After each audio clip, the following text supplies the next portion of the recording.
বাংলাদেশ বিষয়াবলীর ১ নম্বর লেকচারে তোমাদের সবাইকে স্বাগতম।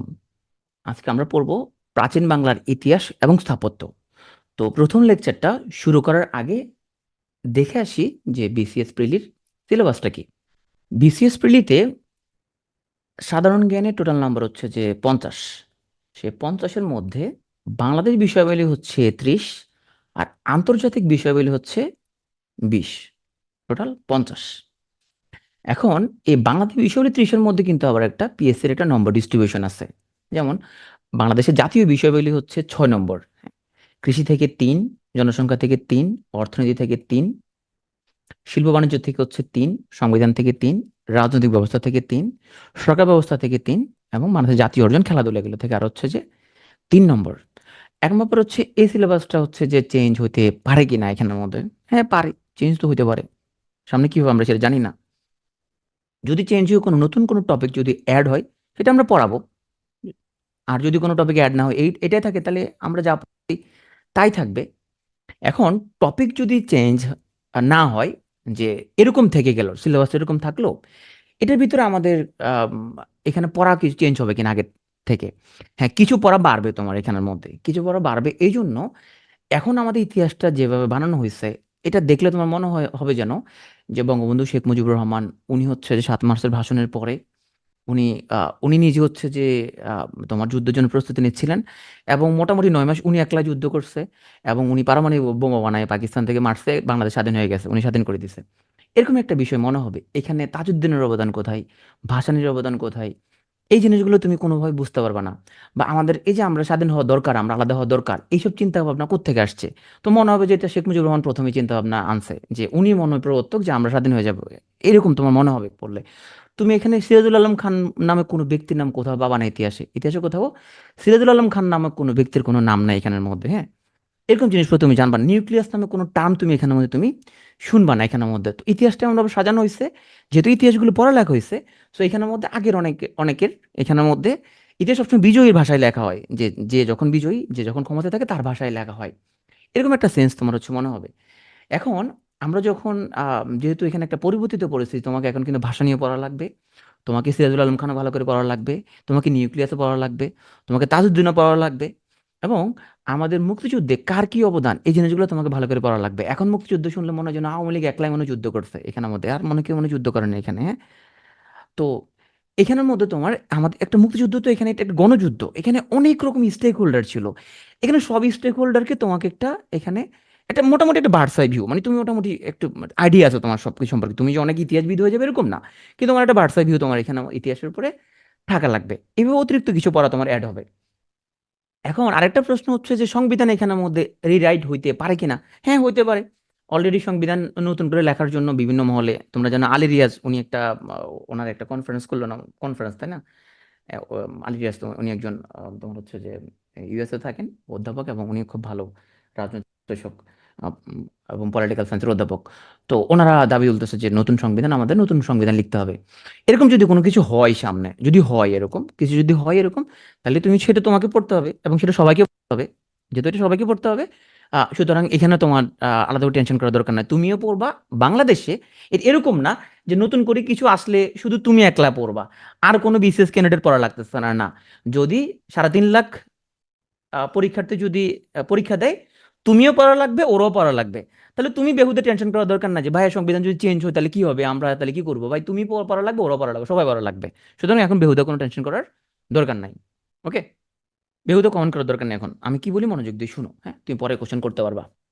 তো আমরা একটু দেখি জাতীয় বিষয়াবলী থেকে তোমার সিলেবাসের মধ্যে যে টপিকগুলো ছিল মোটামুটি তোমরা যদি বিশেষ প্রস্তুতির প্রথম যে গুরুত্বপূর্ণ কাজটা সেটা হচ্ছে সিলেবাসটা ভালো করে বুঝতে চেষ্টা করা এখানে কি কি জিনিসপত্র আছে এটা ভালো করে বুঝতে চেষ্টা করা।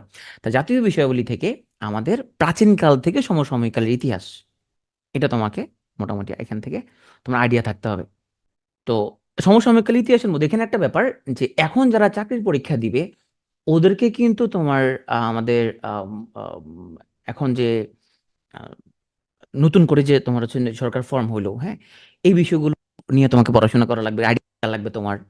এরপর হচ্ছে স্বৈরাচার পতন কেন হইলো, কি ঘটনা ঘটছে আমাদের দেশে এখানের মধ্যে, কারণটা কি, অর্থনৈতিক বিপর্যয় কোন কোন জায়গায় হয়েছে, কি কি ক্ষতি হয়েছে আমাদের দেশের, পার্মানেন্ট কি কি ড্যামেজ হয়েছে আমাদের, হ্যাঁ, অর্থনীতিতে বিশাল রকম ক্ষতি হয়ে গেছে, কি কি ক্ষতি হলো, এই বিষয়ের সম্পর্কে তোমাকে মোটামুটি জানা লাগবে। আমরা তোমাদের পড়াবো, কিন্তু তোমরা এখন থেকে এই বিষয়গুলো সম্পর্কে তোমরা নিজের উদ্যোগে জানার চেষ্টা করো। কোত্থেকে পড়ো তুমি, দুই একটা তুমি পত্রিকা রেগুলার পড়বা। একটা হচ্ছে তোমার প্রথম আলোর, প্রথম আলোতে মোটামুটি রেগুলার এটা নিয়ে মতামত ছাপা হয়। হ্যাঁ, প্রথম আলোর মতামত পাতাটা তুমি একদম খুব মনোযোগ দিয়ে পড়বা। মতামত পাতার মধ্যে এখানের মধ্যে বাংলাদেশ যে পাতা, ওখানের মধ্যে অনেক নিউজ আছে, এগুলো পড়বা। মতামত যেগুলো আর কি, নিউজ তো তোমরা জানো যে এখানের মধ্যে অনেক মানুষ অনেক মানুষকে মারা হয়েছে, এগুলো তোমরা জানো এখানে, কিন্তু যে মতামত যেগুলো সেগুলো একটু মনোযোগ দিয়ে পড়বা।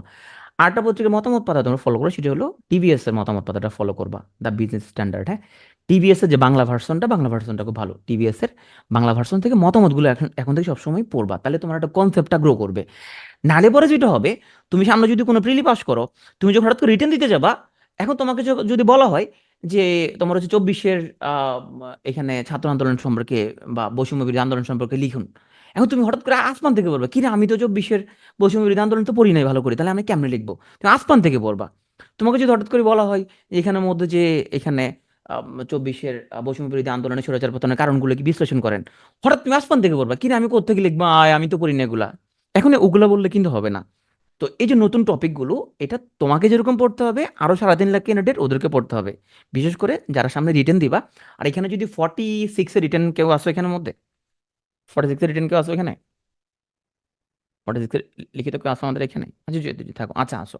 তোমরা যারা 46-এ লিখিত তোমরা যারা দিবা, তোমরা হচ্ছে যে তোমরা এই জিনিসগুলো তোমরা টিভিএস প্রথম আলো যে মতামতগুলো খুব ভালো করে তুমি হচ্ছে ফলো করবে, নাহলে আসমান থেকে বলবা। তোমাকে যদি বলা হয় যে এখন স্বৈরাচার পতন কারণগুলো লেখেন, এখানে আমাদের অর্থনৈতিক ক্ষতি কি কি হয়েছে দেশে, এগুলো লেখেন, হঠাৎ করে তুমি কেউ লিখবে, তোমার কোনো ডেটা নাই, কিচ্ছু নাই। তুমি এই 15 বছর দেশ থেকে কত কোটি টাকা পাচার হয়েছে, কত লক্ষ কোটি পাচার হয়েছে, এখানের মধ্যে ব্যাংকিং সিস্টেম কিভাবে ড্যামেজ করে দেওয়া হয়েছে, আমাদের শেয়ার বাজার কিভাবে ড্যামেজ করে দেওয়া হয়েছে, পুরো দেশের ব্যাকবোন মেরুদণ্ড ভাঙিয়ে দেওয়া হয়েছে কিভাবে, পুরো দেশের শিক্ষা ব্যবস্থাটা কিভাবে ভেঙে দেওয়া হয়েছে, আমাদের সামরিক বাহিনী এখানের মধ্যে কি কি করা হয়েছে, এই জিনিসগুলো তুমি ধারণা থাকা লাগবে। শুধু ধারণা না, তোমাকে একদম ডেটাগুলো জানতে হবে, নাহলে পরে তুমি কি লিখবা বা তুমি কি বলবা, এগুলো সম্পর্কে একটু কনসেপ্ট তোমার থাকা লাগবে। আর যারা 47 প্রিলি, তোমাদেরকে আমরা আস্তে আস্তে এগুলো পড়াবো, আমরা আস্তে আস্তে এখানে আলোচনা করবো। আর সামনে আমরা দেখি নতুন কোনো কিছু যদি হয়, তাহলে সেগুলো এখানে আমাদের চলে আসবে, তোমাদেরকে টেনশন করা লাগবে না। ক্লিয়ার? ওকে, হ্যাঁ, টিভিএস হলো ইংলিশ পত্রিকা, বাট বাংলা ভার্সন আছে এখানের মধ্যে। টিভিএস এর মতামতগুলো এখন থেকে তোমরা রেগুলার পড়বা, প্রয়োজনে সেভ করে রাখবে এখানের মধ্যে, কারণ এখন থেকে তোমার হচ্ছে যে এগুলো অ্যানালাইসিস করতে পারতে হবে। এখানে এটা বলার কোনো সুযোগ নাই। তুমি যদি বলো ভাই আমি তো হচ্ছে যে আম, তোমার সাবেক সরকারকে পছন্দ করতাম, তাহলে আমি আর এগুলো পড়তে ভালো লাগে না, এখন কিছু করার নাই, তুমি তো চাকরি পরীক্ষা দিবা, তুমি তো এটা বলতে পারবে না আমার এগুলো পড়তে ভালো লাগে না, এগুলো ওদের পতন আমি সহ্য করতে পারতেছি না, এগুলো বলার কোনো সুযোগ নাই। তুমি এগুলো, তোমার এই কনসেপ্টটা লাগবে, কারণ হচ্ছে সামনে লিখিত পরীক্ষা টরীক্ষা এগুলোর উপরেই হবে। হ্যাঁ, এইসব টপিক এখানের মধ্যে আসবে, এগুলো অ্যানালাইজ করতে পারতে হবে তোমাকে। তো এই জন্য এখন থেকে আস্তে আস্তে তোমাদের আইডিয়াগুলো এখন থেকে জেনে রাখতে হবে। ধরো জামাত ইসলামের লোকজন কি মুক্তিযুদ্ধ পড়তে হয় না? ওরা কি বলে যে আমরা তো মুক্তিযুদ্ধ বিরোধিতা করছিলাম, এখন তো ভাই আমার এগুলো পড়তে ভালো লাগে না? ওরা কি এটা বলতে পারছে? তো এটা বলতে পারছে ওরা? ওরা 15 বছর এটা বলতে পারছে যে আমরা তো মুক্তিযুদ্ধ বিরোধিতা করছিলাম, এখন আমাদের এগুলো পড়তে ভালো লাগে না? এটা তো বলার সুযোগ নাই, তাই না? এটা বলার সুযোগ নাই। তুমি চাকরি পরীক্ষা দিবে, তুমি অন্যদের মতো, তুমি সবার মতো ক্যান্ডিডেট, তুমি তোমার রাজনৈতিক পরিচয় ভুলে যাও। তুমি তুমি এখন জাস্ট সরকারি চাকরির একজন তুমি প্রার্থী, তুমি রাষ্ট্রের আন্ডারে পরীক্ষা দিবা, তুমি সবকিছু তোমাকে জানতে হবে, তুমি কোন রাজনৈতিক দল টল করে এগুলো সবগুলো ভুলে যাও তুমি। হ্যাঁ, এগুলো সব বাদ দাও। তুমি এখন জাস্ট তুমি একজন চাকরি ক্যান্ডিডেট হিসেবে নিজেকে বিবেচনা করো। তো আমরা ফিরে আসি আমাদের আবার সিলেবাস অ্যানালাইসিসের মধ্যে। এই বাংলাদেশ বিষয়গুলির টপিকটা পিএসসি যদিও বলছে 6টা কোশ্চেন, কিন্তু পিএসসি তোমরা জানো যে ওরা স্ট্রিক্ট না সিলেবাসের মধ্যে, মানে হার্ড অ্যান্ড ফাস্ট কোন রুলস না যে 6টাই দিব এরকম না। তোমরা দেখো 36 বিসিএস এ ওরা বাংলাদেশ বিষয় বলি ইতিহাস টপিকটার উপরে 13টা কোশ্চেন দিছে এখানের মধ্যে। 13টা কোশ্চেন, 1 2 3 4 5, এখানে 4টা এবং আরো 4টা, টোটাল 13টা কোশ্চেন দিছে। তা পিএসসি আসলে সবসময় সিলেবাসে যেটা বলছে এটা ওরা 100% কখনোই ফলো করে না। গতকালকে দেখাছিলাম যে তোমার ইংরেজি সাহিত্য ওরা বলছে 15টা দিছে, কিন্তু 10টা এরকম হইতে পারে। 37-এ 6টা দেয় না, 5টা দিছে এখানের মধ্যে কোশ্চেন। হ্যাঁ, 38-এ কোশ্চেন দিছে কয়টা? 6টা দিছে কোশ্চেন, এখানে বরাবর 6টা দিছিল। 39-এ 4টা কোশ্চেন দিছে ইতিহাস থেকে। 40-এ ইতিহাস থেকে 7টা কোশ্চেন দিছে। 41-এ আবার 12টা কোশ্চেন দিছে ইতিহাস থেকে। 42 বিসিএস স্পেশাল বিসিএস ছিল, এখানে বাংলাদেশ বিষয়াবলিতে নম্বর ছিল 20, সেই 20-এর মধ্যে আবার ইতিহাস থেকে কোশ্চেন দিয়ে দিছে 8টা। হ্যাঁ, তাহলে সামনে যদি কোনো স্পেশাল বিসিএস হয়, ডাক্তারদের যদি কোনো স্পেশাল বিসিএস যদি সামনে যদি হয়, তাহলে তুমি ধরে রাখতে পারো যে বাংলাদেশ বিষয়াবলীর মধ্যে তুমি এই ইতিহাস জিনিসটাকে যদি ভালো করে পড়ো, তাহলে তুমি অনেকগুলো কোশ্চেন এখান থেকে কমন পেয়ে যাবা। ওকে, 43 এখানে 6টা দিছে মোটামুটি। 40 আবার 12টা কোশ্চেন দিছে। হ্যাঁ, 45 এখানে আবার 6টা দিছে, 46 আবার এখানে আমাদের মোটামুটি 7টা দিছে। তার মানে আমরা এই সিদ্ধান্তে আসতে পারি যে পিএসসি এখানে বাংলাদেশ বিষয়াবলী টপিকের ইতিহাসের মধ্যে এখানে 6টা, এখানের মধ্যে তারা ফিক্স না, এখানে 6টা দিতে পারে, 5টা দিতে পারে, 12 থেকে 13টা দিতে পারে। সুতরাং এটা আমরা বুঝতেছি এই টপিকটা অত্যন্ত গুরুত্বপূর্ণ। এখন হচ্ছে বিসিএস ছাড়া অন্য চাকরির পরীক্ষার মধ্যে কি, বিসিএস ছাড়া অন্য সব চাকরির পরীক্ষায় এই অংশটুকু হচ্ছে যে, এই অংশটুকু হচ্ছে তোমার তোমার এটিএম একটা না মুখস্থ। কারণ বিসিএস ছাড়া অন্য চাকরির পরীক্ষা মানে সাধারণ জ্ঞান মানে হচ্ছে ইতিহাস। তাহলে যারা বিসিএস বাদে অন্য চাকরির পরীক্ষা দিবা, বাংলাদেশ ব্যাংক, অন্য সরকারি ব্যাংক বা বিভিন্ন জায়গায়, ডাক্তাররা কিন্তু বিভিন্ন মন্ত্রণালয়ে তোমার হচ্ছে যে মেডিকেল অফিসার নেয়, যেমন তোমার তেল গ্যাসের মধ্যে মেডিকেল অফিসার নেয়, হ্যাঁ, ওই যে পেট্রো বাংলার এখানে মেডিকেল অফিসার, তোমার পেট্রো বাংলা সরি, বাপেক্সের কিছু পোস্ট আছে মেডিকেল অফিসার, অনেক জায়গায় পোস্ট আছে মেডিকেল অফিসার, বাংলাদেশ ব্যাংক আছে মেডিকেল অফিসার, যত জায়গায় ডাক্তারদের এরকম বিভিন্ন পোস্ট আছে, সেখানে ইতিহাস যা আসবে বাংলাদেশ বিষয়াবলীর উপরে সাধারণ জ্ঞান যা আসবে এই ইতিহাসগুলোই আসবে। আর তোমরা যারা বাংলাদেশ ব্যাংক বা আদার্স ব্যাংকে পরীক্ষা দিবে, সরকারি ব্যাংক, তোমাদের জন্য সেম ঘটনা। তোমরা সাধারণ জ্ঞান বলতে বুঝবা যে মেইনলি হচ্ছে ইতিহাস তোমাদের। তার মানে বুঝতেছো ইতিহাস এখানে কতটা গুরুত্বপূর্ণ। এবার আসো, আমি আজকের টপিক শুরু করার আগে তোমাকে আমি ইতিহাস এখানে আমাদের এত টপিকের মধ্যে তোমাকে একটু আমি শর্টকাট একটা বিষয় বলি যে তুমি এখানে ভালো করবা কিভাবে। হ্যাঁ, দেখো যে আমরা চেষ্টা করি এখানে টপিকের মধ্যে সেই জিনিসগুলো আনার জন্য যেগুলো পরীক্ষা আসতে পারে।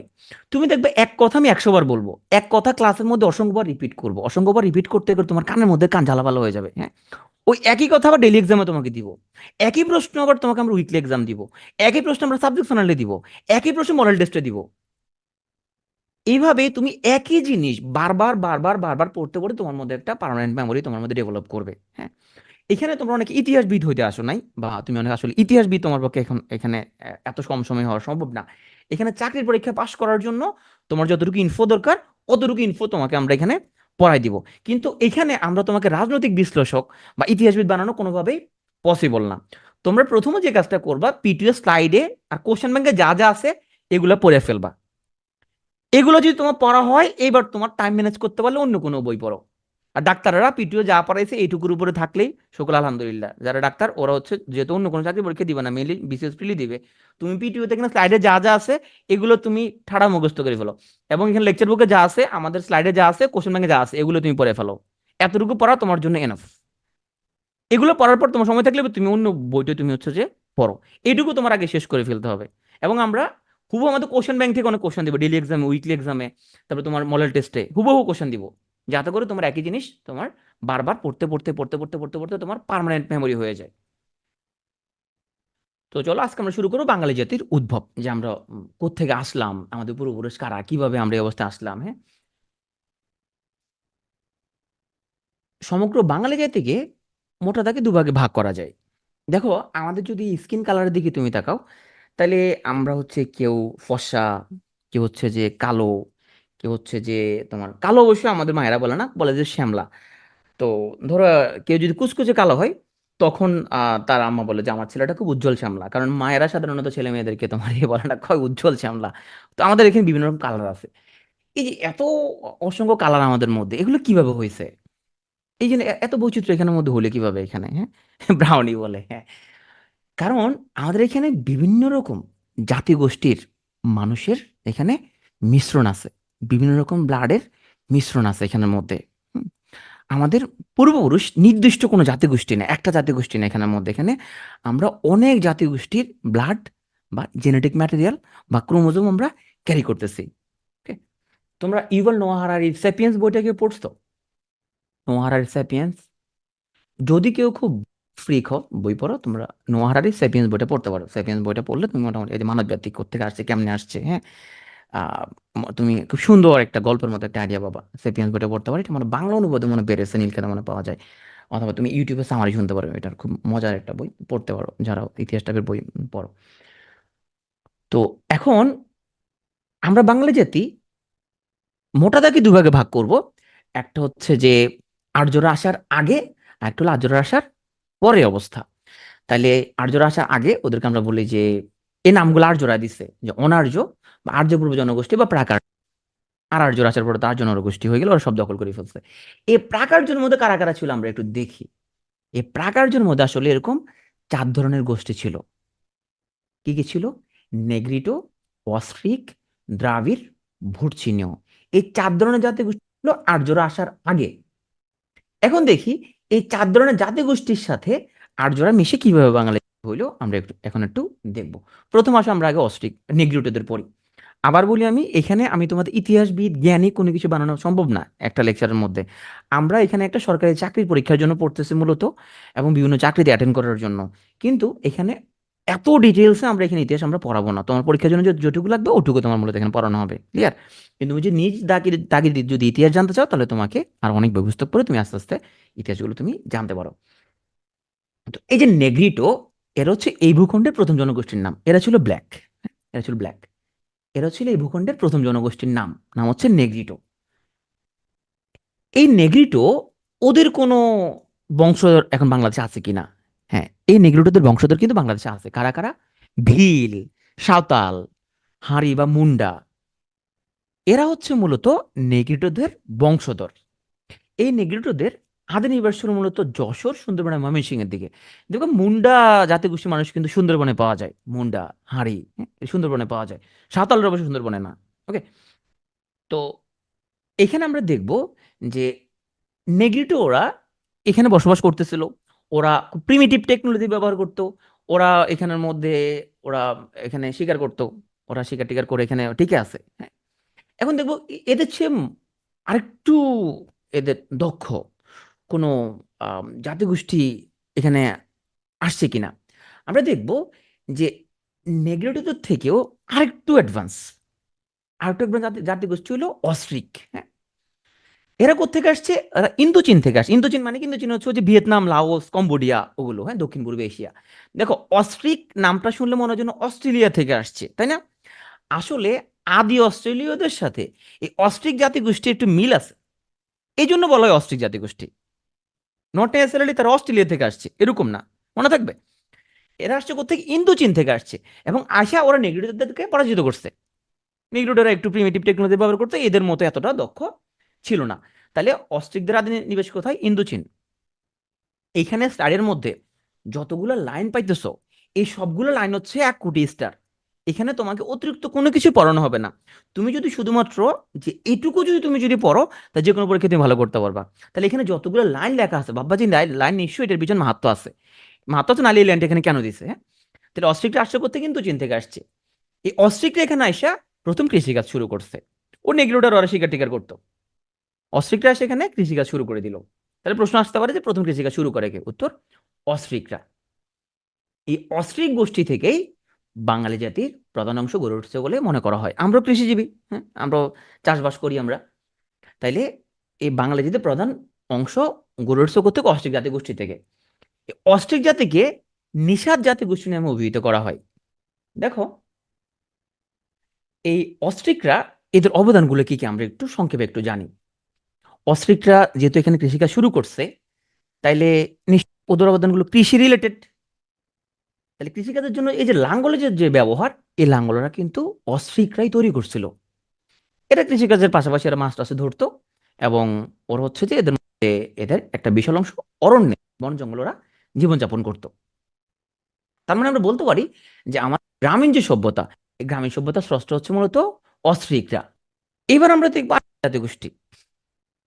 আচ্ছা, এখানে যে পিকচারটা তোমরা দেখতে পাচ্ছ, এটা হচ্ছে যে ভারতের কোন অঞ্চলের পিকচার? যারা তোমার ইন্ডিয়ান মুভি দেখো, এটা কোন অঞ্চলের?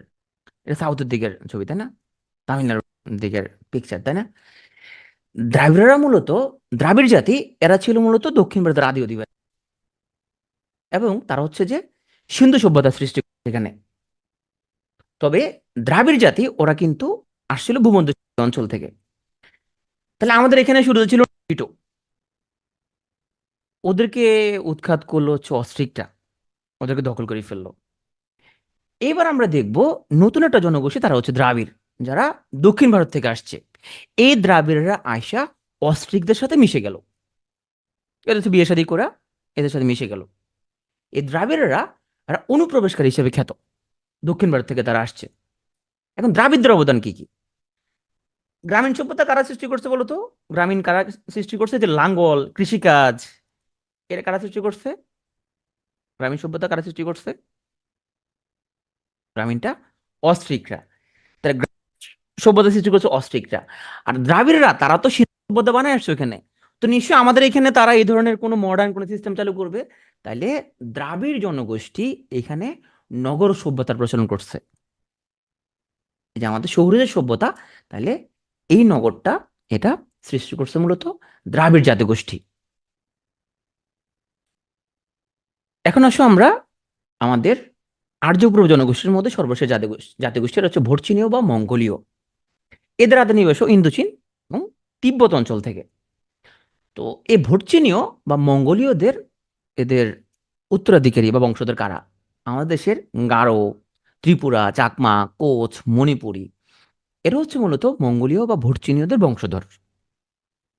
তবে তার মানে এই না যে গারো, ত্রিপুরা, চাকমা বা কোচ ওরা হাজার বছর ধরে এখানে বাস করতেছে, এরকম না ব্যাপারটা। হ্যাঁ, তাহলে আমরা আর্য পূর্ব জনগোষ্ঠীর মধ্যে চারটা জনগোষ্ঠী পড়লাম। আমি যে কথাগুলো বলতেছি তুমি এই কথাগুলি মনে রাখো।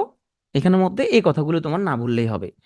তোমার বেশি পড়া তোমার হচ্ছে যে বেশি বেশি ভুলে যাওয়ার দরকার নাই, কম কম পড়ো, তুমি মনে রাখো।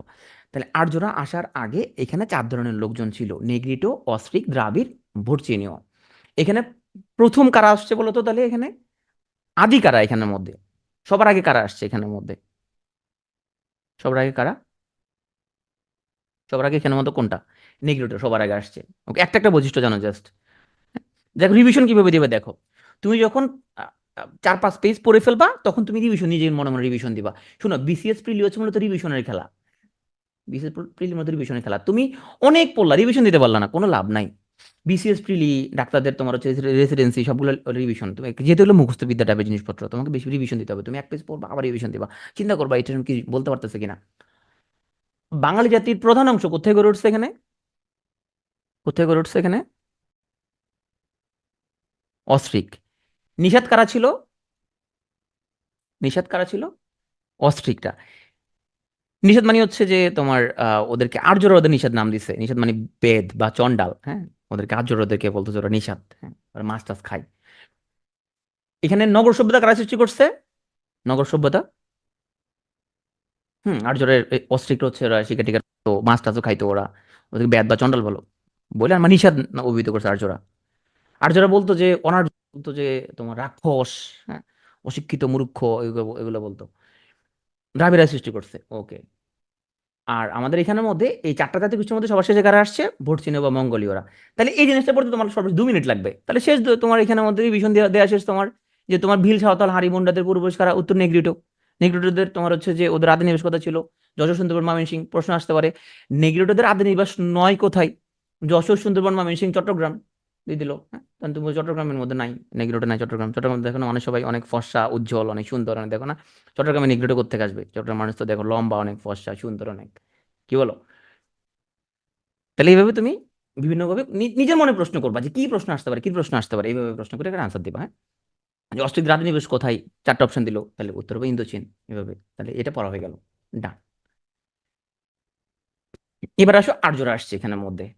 তাহলে দেখো, এই চারটা জনগোষ্ঠী, এদের তুলনায় আর্যরা আরো অনেক উন্নততর সভ্যতা ছিল। তবে এখানে এই ভারতবর্ষে আসার জন্য কিন্তু আরো অনেকে চেষ্টা করছে এখানের মধ্যে। কিন্তু খাইবার পাস পার হয়ে আসা কিন্তু খুব ডিফিকাল্ট ছিল। মানে খাইবার পাস ওইটা তো ডেঞ্জারাস একটা জায়গা। হ্যাঁ, এই আর্যরা ওরা খাইবার পাস পাড়ি দিয়ে আফগানিস্তান হইয়া টইয়া এরা হচ্ছে এখানে চলে আসছে। এরা তারা এরা কতটা জানো চিন্তা করো, খাইবার পাস পার হয়ে আসছে মানে এরা অনেক জানো। এবং এরা অনেক উন্নত ছিল ওরা। এই আর্যরা ওরা আসছে মধ্য এশিয়া থেকে। মধ্য এশিয়া মানে কোথায়? মধ্য এশিয়া, ইরান, রাশিয়া, এই অঞ্চলটা। হ্যাঁ, এখন যেরকম আমরা ধরো রাশিয়া নামে আলাদা দেশ, ইরান নামে আলাদা দেশ, তখন তো আসলে এরকম ছিল না। বা ভারতবর্ষ পুরোটা একসাথে ছিল তখন, যে আলাদা বাংলাদেশ, ভারত, পাকিস্তান এরকম তো ছিল না এখানে। তাইলে এই আর্যরা এরা আসছিল এই এই চাকমা, ত্রিপুরা, আদিবাসী উপজাতি, ওটা আজকের টপিক।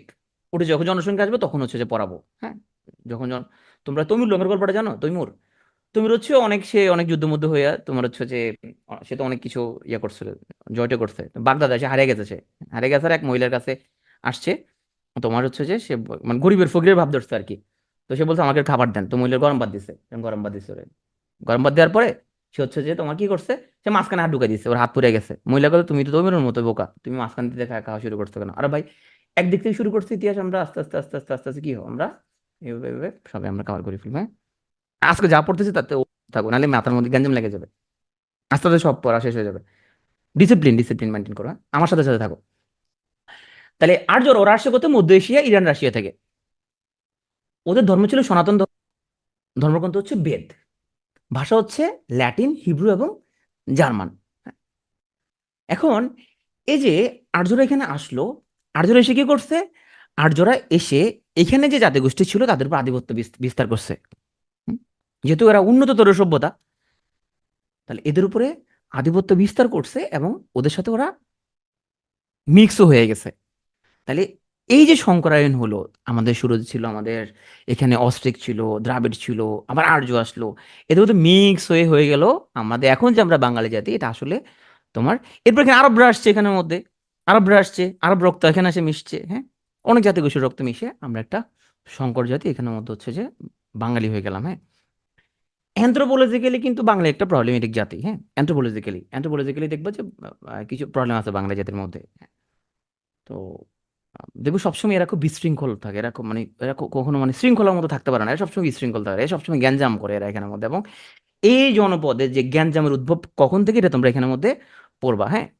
এই গ্যাঞ্জামের উদ্ভব কিন্তু এখন থেকে না, এখানে অনেক আগে থেকে এই জনপদ লয়ে গ্যাঞ্জাম এখানের মধ্যে, সেই গ্যাঞ্জামগুলো আস্তে আস্তে আমরা জানবো, হ্যাঁ? তো চলো, সেই গ্যাঞ্জাম সম্পর্কে জানার আগে আমরা আগে জেনে নিই বাংলাদেশের এখানের মধ্যে প্রাচীন জনপদ কি কি ছিল। এখন যেরকম বাংলাদেশ, ভারত, পাকিস্তান আলাদা আলাদা দেশ, তখন আলাদা দেশ ছিল না। এখানে বাংলাদেশ নামে আলাদা কোনো দেশ ছিল না। তখন ছিল এরকম আলাদা কিছু জনপদ ছিল এখানের মধ্যে। তো সেই জনপদের গুলো তোমরা ম্যাপের মধ্যে দেখতে পাচ্ছ। এখানে আগে মাথার মধ্যে রাখো যে তুমি জাস্ট লোকেশন গুলো একটু মাথার মধ্যে একটু ঢুকাও, হ্যাঁ? যে জাস্ট একটু ব্রেন ম্যাপিং করো। দেখো তো এখানের মধ্যে যে হরিকেল যে জায়গাটা, এটা বাংলাদেশের কোন জায়গার মধ্যে পড়ে? তুমি কি কি মনে হচ্ছে এখানের মধ্যে? এটা চট্টগ্রাম, তাই না? এদিক দিয়ে তো সিলেট।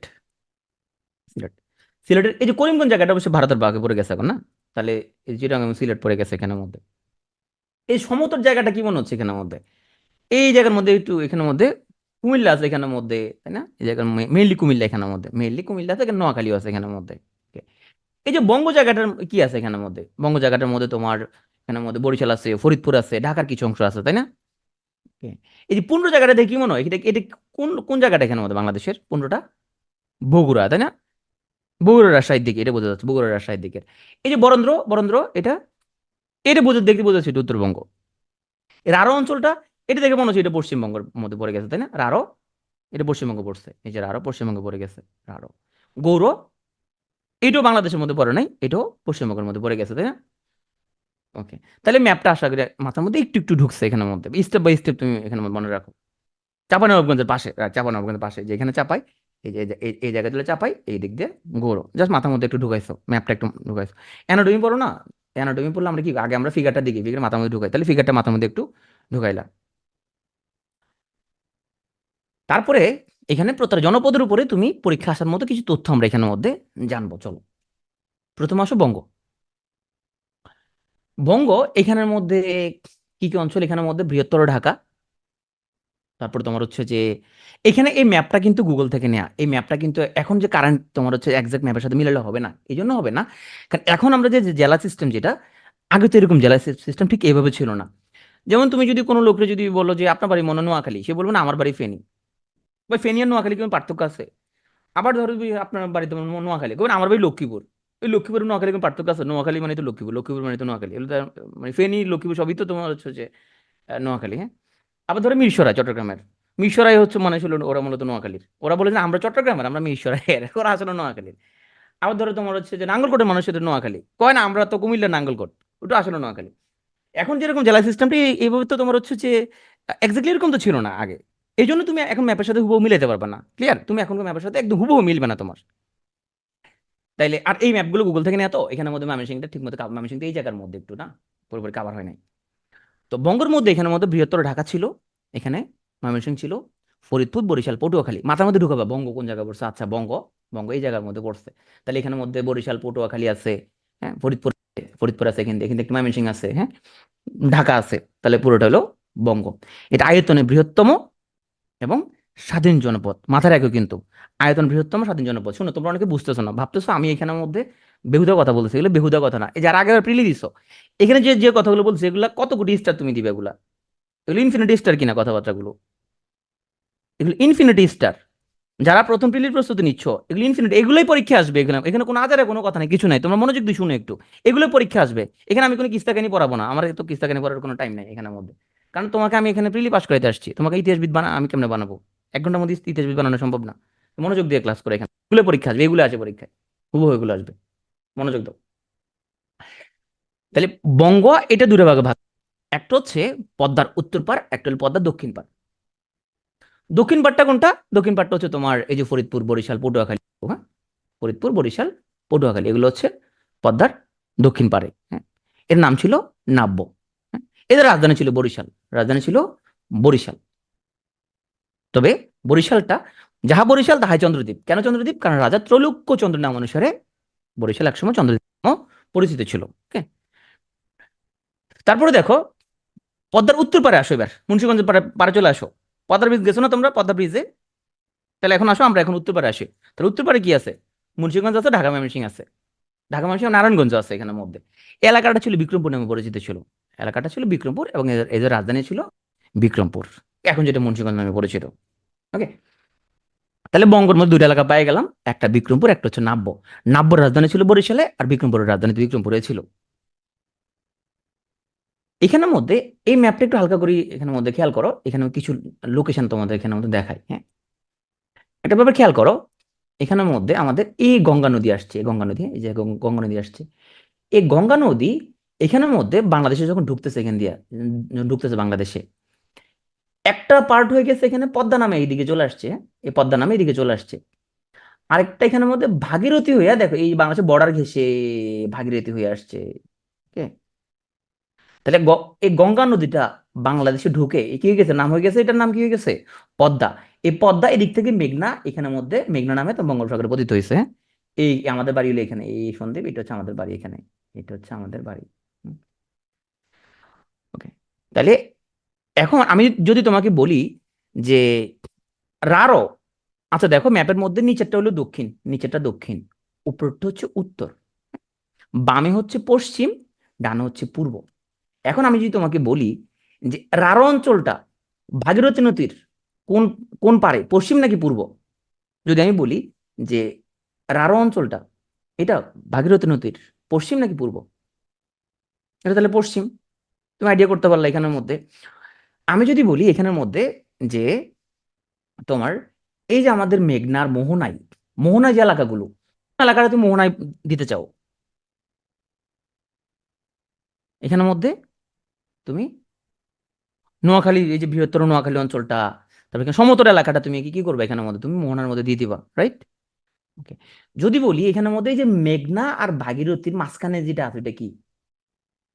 যদি বলি মেঘনা মানে পদ্মা, এই যে পদ্মা আছে, এখান দিয়ে পদ্মা আসে এখানে মেঘনার সাথে জোড়া লাগছে, এখানে আসে জোড়া লাগছে মেঘনার সাথে। হ্যাঁ, এই যদি বলি এই যে পদ্মা তীরবর্তী এবং ভাগীরথীর মাঝখান দিয়ে যেটা আছে এটা হলো বঙ্গ, এটা হচ্ছে বঙ্গ। হুম? তাহলে এইভাবে তোমার পরীক্ষা তুমি আনসার করতে পারবা। দেখো এখানে একটা ফোঁটা আছে, এই ফোঁটার নাম হলো তাম্রলিপ্ত। এটা হলো তাম্রলিপ্ত, এটা এই তাম্রলিপ্ত জায়গাটা পড়বো একটু, এটা আমাদের একটু পড়তে পড়তে হবে, তাম্রলিপ্ত। হ্যাঁ, এটা আমরা আমরা আসবো। তাহলে দেখো এখানে কি আছে, পোর্ট আছে, এখানে এখানে সমুদ্র আছে না, তাহলে তাম্রলিপ্তের মধ্যে পোর্ট আছে। তাহলে এটা এটা পুরাতন পোর্টের জন্য বিখ্যাত ছিল। হ্যাঁ, চলো আমরা এখন বাকি অংশ কন্টিনিউ করি। তো বঙ্গের মধ্যে আমরা বলছিলাম যে আমাদের যে এলাকা ছিল নাব্য, এবং সেখানের মধ্যে আমাদের বরিশাল অঞ্চল অন্তর্ভুক্ত ছিল।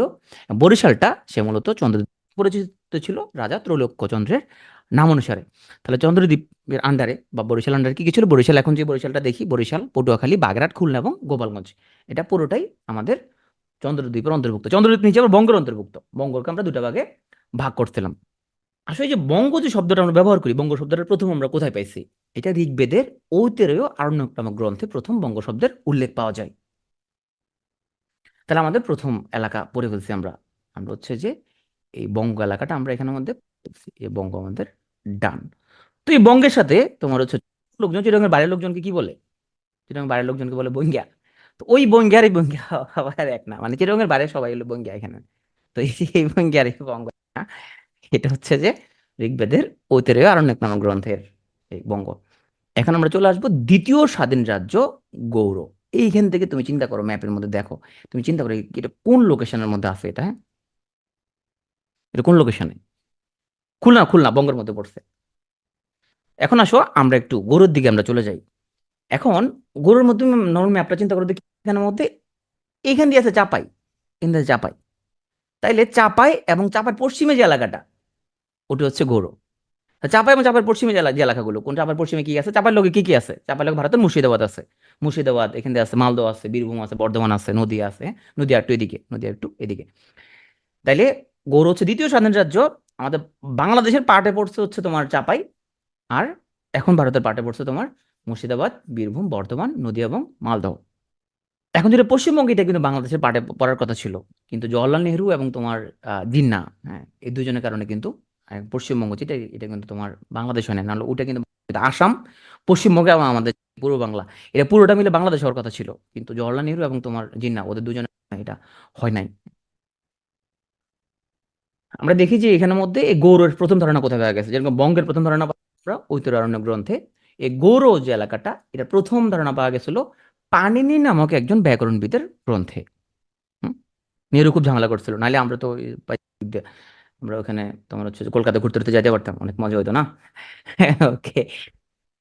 এই গৌড়ের রাজধানীর নাম ছিল কর্ণ সুবর্ণ। কর্ণ সুবর্ণ কোনটা, বর্তমানে যেটা মুর্শিদাবাদ, ওটাই কর্ণ সুবর্ণ। তাহলে গৌড় দ্বিতীয় স্বাধীন রাজ্য, রাজধানী কর্ণ সুবর্ণ, যেটা বর্তমানে মুর্শিদাবাদ নামে পরিচিত। এখন গৌড় সম্পর্কে আমরা কিছু অতিরিক্ত তথ্য জানি। এই গৌড় এলাকাটা একজন শাসক এটা শাসন করছে। সেই স্বাধীন পরবর্তীর নাম হচ্ছে, বা স্বাধীন সে রাজার নাম হচ্ছে শশাঙ্ক। শশাঙ্ক আমরা পড়বো। এই গরুর লোক, এরা হচ্ছে যে ওরা শিল্পে এবং কৃষিজাত দ্রব্যে, এরা উৎপাদনে এরা অনেক উন্নত ছিল। বৈয়াকরণিক, রাইট, পানিনি বৈয়াকরণিক। তো এই গৌড়ের শিল্প এবং কৃষিজাত দ্রব্যের উল্লেখ কৌটিল্যের অর্থশাস্ত্রের মধ্যে উল্লেখ আছে, যে এরা কিভাবে ওদের শিল্প উৎপাদন এবং কৃষিজাত দ্রব্যকে উৎপাদন করতো। কৌটিল্যের অর্থশাস্ত্র, কৌটিল্যকে আমরা পড়বো সামনে। আর এদের যে বিলাস বসনে পরিচয়, এরা খুবই তোমার পশ ছিল আর কি একটু, হ্যাঁ। তো এদের বিলাস বসনের পরিচয় পাওয়া যায় বাদশায়নের গ্রন্থে। এই বাদশায়নকে তোমরা অনেকে চিনো। আর বাদশাহ সম্পর্কে আমি বেশি কিছু বলতে হচ্ছে যে চাচ্ছি না। অনেকে চিনো তাই না, কারা কারা চিনো বাদশাহনকে? অনেকে চিনো বাদশাহনকে। হুম। এখানে তোমরা যে অনেকে যদি বলে যে ভাই আপনি এখানে সাধারণ জ্ঞানের ক্লাস আসে, আপনি হচ্ছে যে বাদশাহনের কথা কেন বলতেছেন আপনি? বাদশাহনকে যারা যারা যারা বাদশাহ, যাদের প্রিয় রাইটার, তুমি আগে থেকে নষ্ট হয়ে গেছো, আমি তোমার নষ্ট করি নাই, হ্যাঁ। তুমি আগে থেকে নষ্ট হয়ে গেছো, সো এটা আমার কোনো অবদান এখানে, অবদান নাই, তুমি তো চিনোই আগে থেকে। আর এ গৌড় মুসলিম যুগে এটা ছিল মূলত মালদা জেলার লক্ষণাবতী। আর পরবর্তীতে গৌরব, এটা মূলত এটা সমগ্র বাংলাকে এটা বোঝানো হইতো। তবে লক্ষণাবতী আর আমরা সামনে লক্ষণাবতী আমরা বিভিন্ন নামে দেখবো, লখনৌতি নামও আমরা দেখবো, লক্ষণাবতী ও লখনৌতি ভিন্ন ভিন্ন নাম আমরা দেখবো। এই জায়গাগুলো অনেক সময় আমাদের মধ্যে কনফিউশন ক্রিয়েট করা আছে, দুইটা জায়গায় সেম, লক্ষণাবতী এবং লখনৌতি দুইটা সেম জায়গা, আমরা কনফিউজ হয়েছে ভাই এক বইতে এক এক রকম লিখছে। সাউন্ড প্রবলেম, এই সাউন্ড কি ঠিক আছে? একজনের সাউন্ড যদি ঠিক থাকে তাহলে আমার দিক থেকে ঠিক আছে, তোমাদের যদি একজনের সাউন্ড ঠিক থাকে তাহলে আমার দিক থেকে সাউন্ড ওকে। হ্যাঁ, সেক্ষেত্রে তোমাদের যাদের প্রবলেম, কারণ আমাদের যদি সাউন্ড প্রবলেম থাকতো তাহলে সবার সাউন্ড প্রবলেম হবে, হ্যাঁ। ওকে। তাহলে আমরা হচ্ছে যে বঙ্গ পড়ে ফেলছি, গৌড় পড়ে ফেলছি। এখন চলো আমরা একটু বগুড়াতে আসি, পুনর। তাহলে পুনর এখানের মধ্যে ম্যাপের মধ্যে বোঝা যাচ্ছে এই জায়গার মধ্যে বগুড়া আছে, রাজশাহী আছে, আর এই দিক থেকে রংপুর দিনাজপুরের কিছু এলাকা আছে। আমি আবার বলি, এই ম্যাপটা এখন বর্তমান বাংলাদেশের ম্যাপের সাথে হুবহু তোমার মিলবে না। কেন মিলবে না? কারণ হচ্ছে যে এটা তো প্রাচীনকালের যে আমার বাউন্ডারি, এই বাউন্ডারির সাথে এখনকার বাউন্ডারি মিল নাই, হ্যাঁ। তো এই পুনর, এটা ছিল প্রাচীন তোমার বগুড়া, রাজশাহী, রংপুর এবং দিনাজপুর অঞ্চল, এবং এটা বাংলার সবচেয়ে প্রাচীন জনপদ। প্রথম স্বাধীন জনপদ কোনটা বলো তো? প্রথম স্বাধীন জনপদ কোনটা এখানে? প্রথম স্বাধীন জনপদ কোনটা? বঙ্গ। বঙ্গ। দ্বিতীয় স্বাধীন জনপদ কোনটা? দ্বিতীয় স্বাধীন জনপদ কোনটা? গৌড়। আর 3 নম্বর স্বাধীন জনপদ কোনটা? 3 নম্বর স্বাধীন জনপদ কোনটা?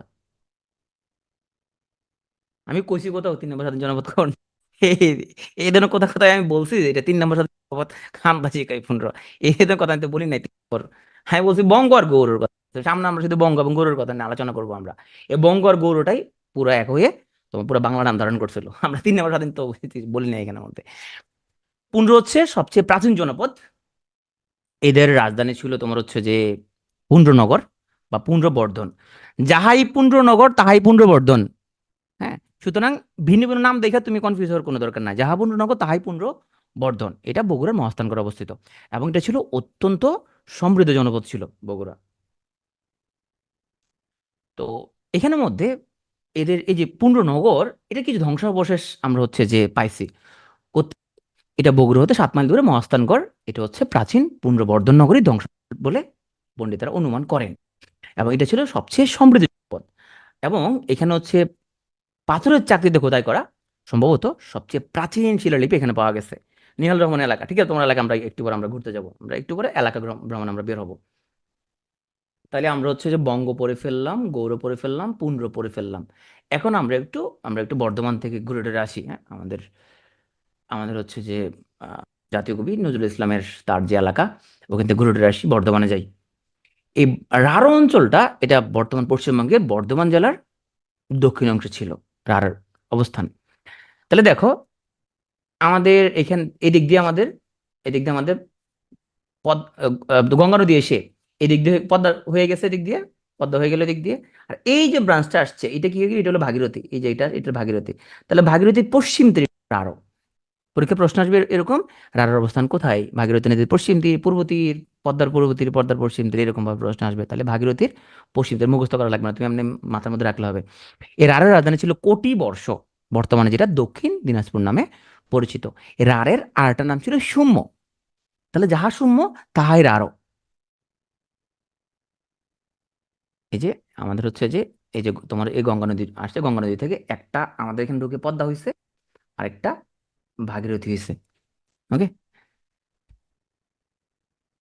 তাহলে আমরা বঙ্গ পড়ে ফেললাম, গৌড় পড়ে ফেললাম, পুণ্ড্র পড়ে ফেললাম, এখন রাঢ় পড়ে ফেললাম। এখন আমরা একটু নোয়াখালীতে আসছি, নোয়াখালী এবং কুমিল্লাতে আসছি। দীর্ঘ বছর ওরা একটা বিভাগ জন্য আন্দোলন করতেছে। মেবি ওরা এবার মনে পেয়ে যাবে মনে হয়, যা মনে হচ্ছে। তো তাহলে আমরা এখন সমুদ্রটা চলে যাই। আচ্ছা, একটা একটা মজার ব্যাপার বলি। সেটা হচ্ছে যে বিদেশে বাংলা ভাষা হিসেবে তোমার, ধরো, ফরেনার যারা, ওরা বাংলাদেশের কোন ভাষা জানো তোমরা কি? মানে কোন ভাষাটা বেশি জানে এটা জানো? আমাদের এখানে কেরালার আমার অফিসে আমার এক আমার কলিগ, তো ও আসে আমার সাথে বলছে আমি তো বাংলা পারি। হ্যাঁ, আমি বাংলা হারি। আমি বলছি কি রে, ও এটা কোত্থেকে শিখলি এরকম? আমি তো বাংলা হারি। তো ও এসে আমার সাথে নোয়াখালী কথা বলতেছে। আমি ওকে বুঝলাম যে হচ্ছে যে বাংলাদেশের এখানে বিভিন্ন অঞ্চল আছে, বিভিন্ন অঞ্চল ভাষা বিভিন্ন রকমের, এটা হচ্ছে নোয়াখালীর ভাষা। ও বলতেছে না এটাই বাংলা। ও কয় কি এটাই বাংলা? কত তুমি এটা বলতেছো, এটা তো বাংলা না। হ্যাঁ, তোমাকে এগুলো কে বলছে? আমার বন্ধু ছিল একজন, ও আমাকে এগুলো শিখেছে। ও দেখি যে পরিষ্কার সে নোয়াখালী ভাষাটা যে পারে। আমি বুঝলাম নোয়াখালী ভাষা কিন্তু খুবই এটা জনপ্রিয় একটা ভাষা বিভিন্ন দেশে। বাইরে তুমি দেখবো অনেক জায়গায় অনেক বিদেশিরা কিন্তু নোয়াখালী পারে, অনেক বিদেশিরা। তা আসলে আমরা এখন এখানে সমতটে চলে আসি। এই সমতট এটা তাহলে বৃহত্তর কুমিল্লা, নোয়াখালী এবং দেখো কুমিল্লার সাথে যে এলাকাটা, হ্যাঁ, কুমিল্লার সাথে যে এলাকাটা, এটা কিন্তু তোমরা জানো ত্রিপুরা। ত্রিপুরা কিন্তু কুমিল্লার সাথেই, তাই না? কমন বর্ডার শেয়ার করতেছে। তাহলে কুমিল্লা, নোয়াখালী এবং ত্রিপুরা এটা হচ্ছে সমতট। এখন এই লাইনটা একটু মাথার মধ্যে ঢুকাও। সেটা হচ্ছে যে এই সমতট এলাকাটা, এটা হচ্ছে আমরা এই যে গঙ্গা ভাগীরথী যে অববাহিকা, হ্যাঁ, এই যে গঙ্গা ভাগীরথীর অববাহিকা, এই যে গঙ্গা এখান দিয়ে ঢুকে পদ্মা হয়ে গেছে, হ্যাঁ, পদ্মা হয়ে গেছে হয়ে এখানে আমাদের মেঘনার সাথে মিলে গেছে। হ্যাঁ, এই যে আমাদের এই বিস্তৃত যে অঞ্চল মেঘনার মোহনা পর্যন্ত, গঙ্গা ভাগীরথীর পূর্ব দিক থেকে শুরু করে, গঙ্গা ভাগীরথীর পূর্ব দিক থেকে শুরু করে আমাদের মেঘনা মোহনা পর্যন্ত যদি আসি, এই বিস্তৃত অঞ্চল এটা সমতল। তাহলে পরীক্ষায় প্রশ্ন আসবে এরকম, ইনফ্যাক্ট প্রশ্ন আসছিল মনে কোনো একটা পরীক্ষায়, যে হচ্ছে যে গঙ্গা ভাগীরথীর পূর্ব দিক থেকে মেঘনা মোহনা পর্যন্ত কোন অঞ্চল সমতল? এই স্লাইডের মধ্যে যতগুলো লাইন আছে, যতগুলো ওয়ার্ড আছে, প্রতিটা ওয়ার্ড গুরুত্বপূর্ণ। একটা ডট থাকলে ডটও মুখস্থ করে ফেলবা তুমি। এখান থেকে একটা ডট আছে ভাই, তুমি ডট মুখস্থ করে ফেলবে এখানে, পরীক্ষার জন্য ডটটা গুরুত্বপূর্ণ এখানে। তাহলে গঙ্গা ভাগীরথী পূর্ব দিক থেকে মেঘনার মোহনা পর্যন্ত কোন অঞ্চল সমতল? কালকে এটা কোশ্চেন দিব ডেইলি এক্সামের মধ্যে, তখন তুমি আটকে যাবা। এখানের মধ্যে সমতলের রাজধানী ছিল বড়কামতা, যেটা রোহিতগিরি নামে পরিচিত। তাহলে যাহা বড়কামতা তাহাই রোহিতগিরি। এটা কুমিল্লা থেকে 12 মাইল পশ্চিমে অবস্থিত। তাহলে সমতল পড়ে ফেললাম। আমরা চলো, এখন আমরা চলে আসি হরিকেল অঞ্চলে, যেটাকে আমরা বলতে পারি যে তোমার হচ্ছে যে আমরা আহ, পাহাড়ি যে অঞ্চলটা। তাহলে হরিকেল কোনটা? হরিকেল পাহাড়ি যে অঞ্চল। কোথায় পাহাড় আছে? পার্বত্য সিলেট, চট্টগ্রাম এবং পার্বত্য চট্টগ্রাম অঞ্চল। এটা হচ্ছে হরিকেল। তাহলে এই হরিকেল লোকেশনটা তুমি এখানের মধ্যে ম্যাপের মধ্যে দেখলে বুঝবো হরিকেল কোথায়, সিলেট, চট্টগ্রাম এবং পার্বত্য চট্টগ্রাম। আমরা রিভিউ করবো। ব্রাহ্মণবাড়িয়া মানে তো কুমিল্লা, ব্রাহ্মণবাড়িয়া আলাদা কোনো কিছু আছে নাকি? ওকে ব্রাহ্মণবাড়িয়া আলাদা, ব্রাহ্মণবাড়িয়া মানে তো কুমিল্লা, কুমিল্লা না তোমরা কয় আমরা আলাদা একটা ব্রাহ্মণবাড়িয়া, তোমরা খালি মারামারি করো মিয়া। ব্রাহ্মণবাড়িয়া মানে তো কুমিল্লা, আগে তো এত জেলা ছিল না। ব্রাহ্মণবাড়িয়া মানে কুমিল্লা, হ্যাঁ। ফেনী মানে নোয়াখালী, লক্ষ্মীপুর মানে নোয়াখালী, চাঁদপুরও কুমিল্লা। চাঁদপুর কিছু অংশ নোয়াখালীর মধ্যে পড়ছে, চাঁদপুরও কুমিল্লা। ওকে, আমরা আসবো হচ্ছে এখন বরেন্দ্র। তাইলে আমরা 46 আসছিল, আচ্ছা ঠিক আছে, তাহলে আমরা বঙ্গ পড়লাম, গৌর পড়লাম, রাঢ় পড়লাম, সমতট পড়লাম, হরিকেল পড়লাম, পুন্ড্র পড়লাম। এখন আমরা পড়বো বরেন্দ্র। তাহলে বরেন্দ্র এখানে ম্যাপের মধ্যে দেখলে বোঝা যাচ্ছে, আর লোকেশন মুখস্থ করা লাগবে না। এখানের মধ্যে রাজশাহী বিভাগের পশ্চিমের কিছু জায়গা পড়ছে, বগুড়াতে কিছু পড়ছে, রংপুর দিনাজপুরের কিছু অংশ পড়ছে। তাহলে এখানে রাজশাহীরও কিছু ভাগ আছে, বগুড়ার কিছু আছে, রংপুর দিনাজপুরের কিছু কিছু জিনিস আছে, হ্যাঁ। দেখো, এদিক থেকে ঢুকছে গঙ্গা। আর এই উত্তরবঙ্গের প্রধান নদী কোনটা বলো তো? এই উত্তরবঙ্গের প্রধান নদী কোনটা? উত্তরবঙ্গের প্রধান নদী কোনটা? মহানন্দা আছে, করতোয়া। এই পদ্মা কি উত্তরবঙ্গে নাকি? পদ্মা কি উত্তরবঙ্গে নাকি? পদ্মা উত্তরবঙ্গে নাকি? পদ্মা তো দক্ষিণবঙ্গের। তাই এই দিক দিয়ে দেখো, এই যে বরেন্দ্র অঞ্চলের এখানে প্রধান যে নদী এখানের মধ্যে, এই দেখো করতো এখান দিয়ে আসছে। হুম, ওকে। তিস্তা করতো অববাহিকা যেটা, হ্যাঁ, তিস্তা করতোয়া যেটা, রাইট, তিস্তা করতোয়া যেটা তোমার পদ্মা তো এই এলাকার মধ্যে, পদ্মা তো পদ্মা দক্ষিণবঙ্গের জন্য, হ্যাঁ। ওকে, তিস্তা করতোয়া।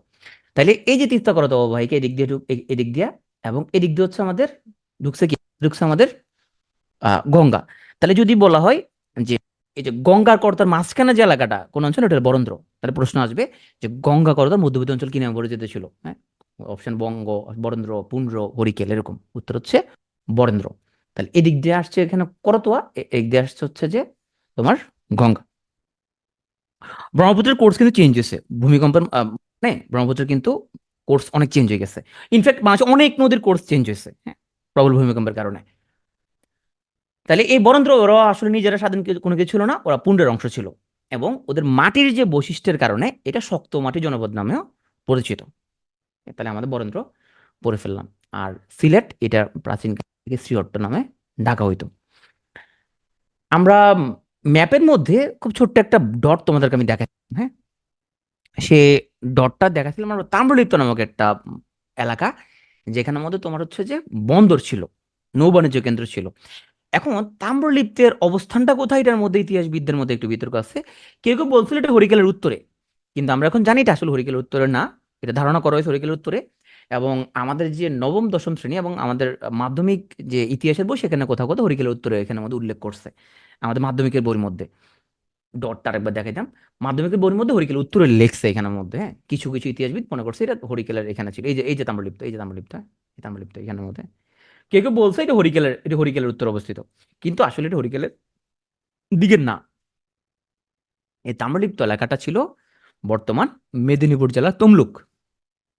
এটা তাম্রলিপ্ত নামে ইতিহাসবিদরা এখন একমত হয়েছে।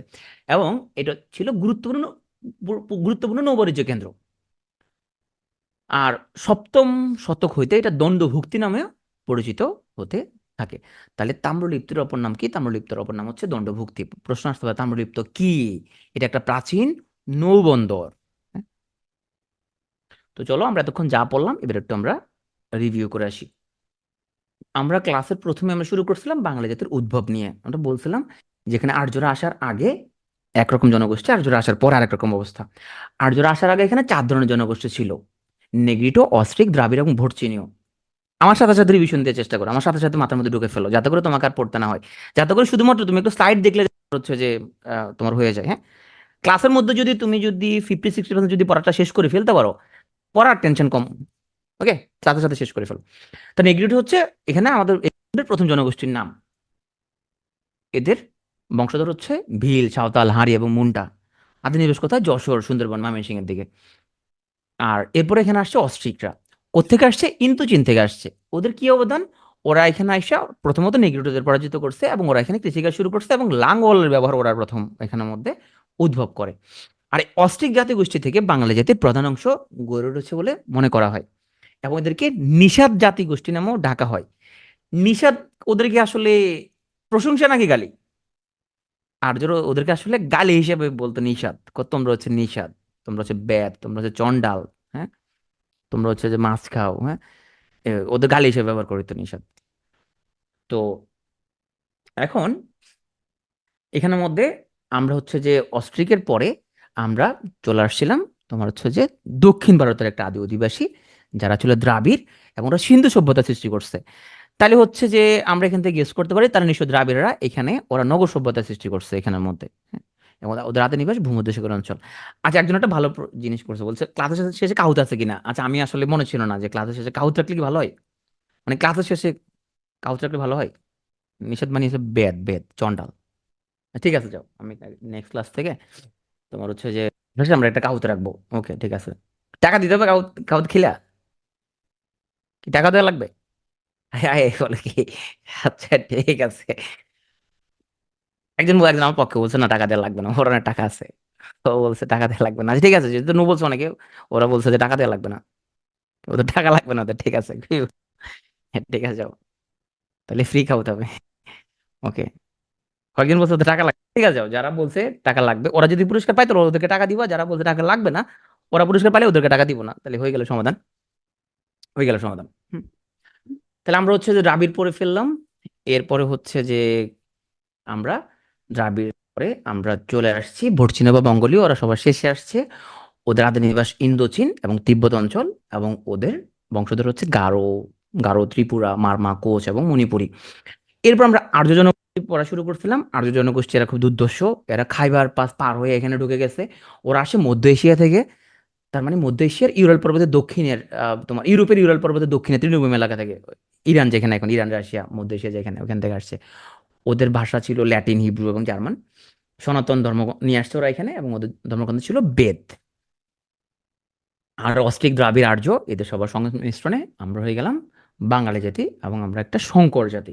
আমরা কিন্তু খুব পিওর ব্লাড না, এখানে অসংখ্য জাতিগোষ্ঠী মিশ্রণ হয়েছে, আরবরা আসছে, আরবদের মিশ্রণ হয়েছে এখানে, হ্যাঁ, অনেক রকম মানুষজন এখানে আসছে।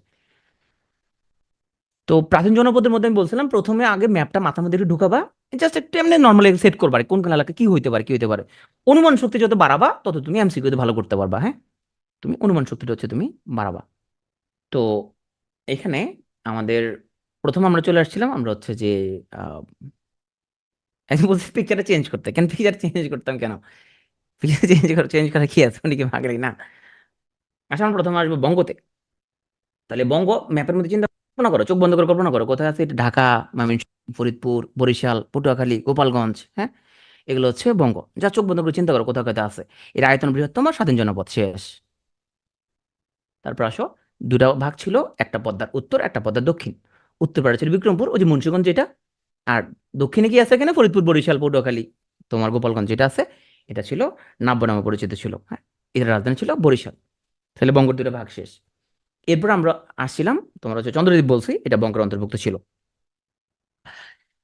এরপর বঙ্গ শব্দটা কোথায় প্রথম পাওয়া যায়, এটা ঋগ্বেদের ঐতরেয় আরণ্যক নামক গ্রন্থে প্রথম বঙ্গ শব্দের উল্লেখ পাওয়া যায়। তারপর আমরা বঙ্গ থেকে চলে গেছিলাম গৌড়ে। গৌড় নিয়ে কি বলছে, গৌড় হচ্ছে এখানে দিকে চাপাই, তুমি চোখ বন্ধ করে চিন্তা করো, এটা চাপাই, চাপাই পশ্চিম পাটে যা আছে এগুলো সব গৌড়। তাহলে কি আছে চাপার লগে, মুর্শিদাবাদ, মালদহ, বীরভূম, বর্ধমান, নদিয়া, এগুলো ছিল চাপার সাথে। এবং এগুলো গৌড় অঞ্চল, এটা দ্বিতীয় স্বাধীন রাজ্য। প্রথম কোথায় পাওয়া যায় ধারণাটা, পাণিনি নামক ব্যাকরণবিদের গ্রন্থে। রাজধানী কোথায় ছিল গৌড়ের, কর্ণ সুবর্ণ, যেটা বর্তমানে মুর্শিদাবাদ নামে পরিচিত। তাহলে তোমার গৌড় শেষ। তারপর আমরা গরুর কিছু তথ্য জানছিলাম। এখানে স্বাধীন নরপতির নাম শশাঙ্ক, এখানে এদের বিলের রচনায় পরিচয় পাওয়া যায় বাদশাহের গ্রন্থে, এবং এদের শিল্প ও কৃষিজাত দ্রব্যের উল্লেখ পাওয়া যায় কটিলের অর্থশাস্ত্রে, এবং মুসলিম যুগে এই গরুটা ছিল মালদহ জেলার লক্ষণাবতী। লক্ষণাবতী এবং লখনৌতি দুটা সেম জিনিস। তারপর আমরা চলে আসছি পুন্ড্রতে। পুন্ড্র লোকেশন দেখে বোঝা যাচ্ছে এটা বগুড়া আছে, রাজশাহী এবং রংপুর, দিনাজপুর অঞ্চল। আর সবচেয়ে প্রাচীন জনপদ, এদের রাজধানী ছিল পুন্ড্রনগর বা পুন্ড্রবর্ধন, যেটা মহাস্থানগড় বগুড়ায় অবস্থিত। অত্যন্ত সমৃদ্ধ জনপদ ছিল। এরপর আসছিলাম আমরা রারো। তাহলে রারো হচ্ছে আমরা বলছিলাম যে আমাদের এদিক দিয়ে হচ্ছে আমাদের গঙ্গা ঢুকছে, এই ব্রাঞ্চটা হলো ভাগীরথী, ভাগীরথীর পশ্চিম তীরে হচ্ছে রারো। এদের রাজধানী হচ্ছে কটিবর্ষ, যেটা বর্তমানে দক্ষিণ দিনাজপুর নামে পরিচিত। আর রারের আরেকটা নাম ছিল সৌম্য। তারপর আমরা আসছিলাম নোয়াখালী, কুমিল্লায়। এটা সমতট নামে পরিচিত ছিল। এটা গঙ্গা ভাগীরথীর একদম অববাহিকা থেকে একদম মেঘনা পর্যন্ত। এদের রাজধানী হচ্ছে বড়কামতা, যেটা রোহিতগিরি নামে পরিচিত ছিল, এবং এটা কুমিল্লা থেকে 12 মাইল পশ্চিমে। এরপর আমরা আসছিলাম হরিকেলে। হরিকেল কোথায়? পার্বত্য যে এলাকাটা, মানে যেখানে পাহাড় আছে। পাহাড় কোথায় আছে? পাহাড় আছে সিলেটে আছে, চট্টগ্রামে পাহাড় আছে। ময়মনসিংহের দিকে এখানে কিছু পাহাড় আছে, বাট এগুলো অতটা উচ্চ না। তাহলে পার্বত্য সিলেট, চট্টগ্রাম এবং পার্বত্য চট্টগ্রাম অঞ্চলের মধ্যে আমাদের হরিকেল অঞ্চল। এবার আসো বরেন্দ্র। বরেন্দ্রের মধ্যে এটা বোঝা যাচ্ছে কিছু রাজশাহী থেকে, কিছু বগুড়া থেকে, কিছু রংপুর দিনাজপুর থেকে কিছু, এবং এদিক থেকে করতোয়া, এদিক থেকে গঙ্গা, গঙ্গা করতোয়ার মাঝখানে আছে তাহলে বরেন্দ্র। প্রশ্ন আসবে যে গঙ্গা করতোয়ার মধ্যবর্তী অঞ্চল কি নামে পরিচিত ছিল? বরেন্দ্র, পুন্ড্র, গৌর, বঙ্গ, এরকম অপশন আসবে। আর বরেন্দ্র এটা, এখানে মাটির বিশেষ বৈশিষ্ট্যের কারণে এটাকে শক্ত মাটির জনপদ নামে এটাকে ডাকা হয়। সিলেটকে শ্রীহট্ট নামও বলা হইতো। তারপর আমরা একটা নৌ বাণিজ্য কেন্দ্র পড়ছি যার নাম তাম্রলিপ্ত। সপ্তম শতক থেকে যেটা দণ্ডভুক্ত পরিচিত হইতে থাকে। আর বর্তমানে এটা মোটামুটি কনফার্ম যে মেদিনীপুর জেলা যে তমলুক, এটা ছিল আমাদের তাম্রলিপ্ত। তাহলে আমরা প্রাচীন জনপদগুলো হচ্ছে যে পড়ে ফেললাম। এখন আমরা দেখবো এখানে প্রাচীনকাল থেকে যে রাজবংশগুলো, রাজবংশগুলো কিভাবে এখানে শাসন করছে, এখানে কিভাবে সাম্রাজ্য বিস্তার করছে, এটা আমরা একটু পড়বো। চলো, তো আমরা শুরু করবো আলেকজান্ডার দ্য গ্রেটকে দিয়ে। তার বাড়ি ছিল ম্যাসিডোনিয়ায়, এবং তার আব্বার নাম ছিল ফিলিপস।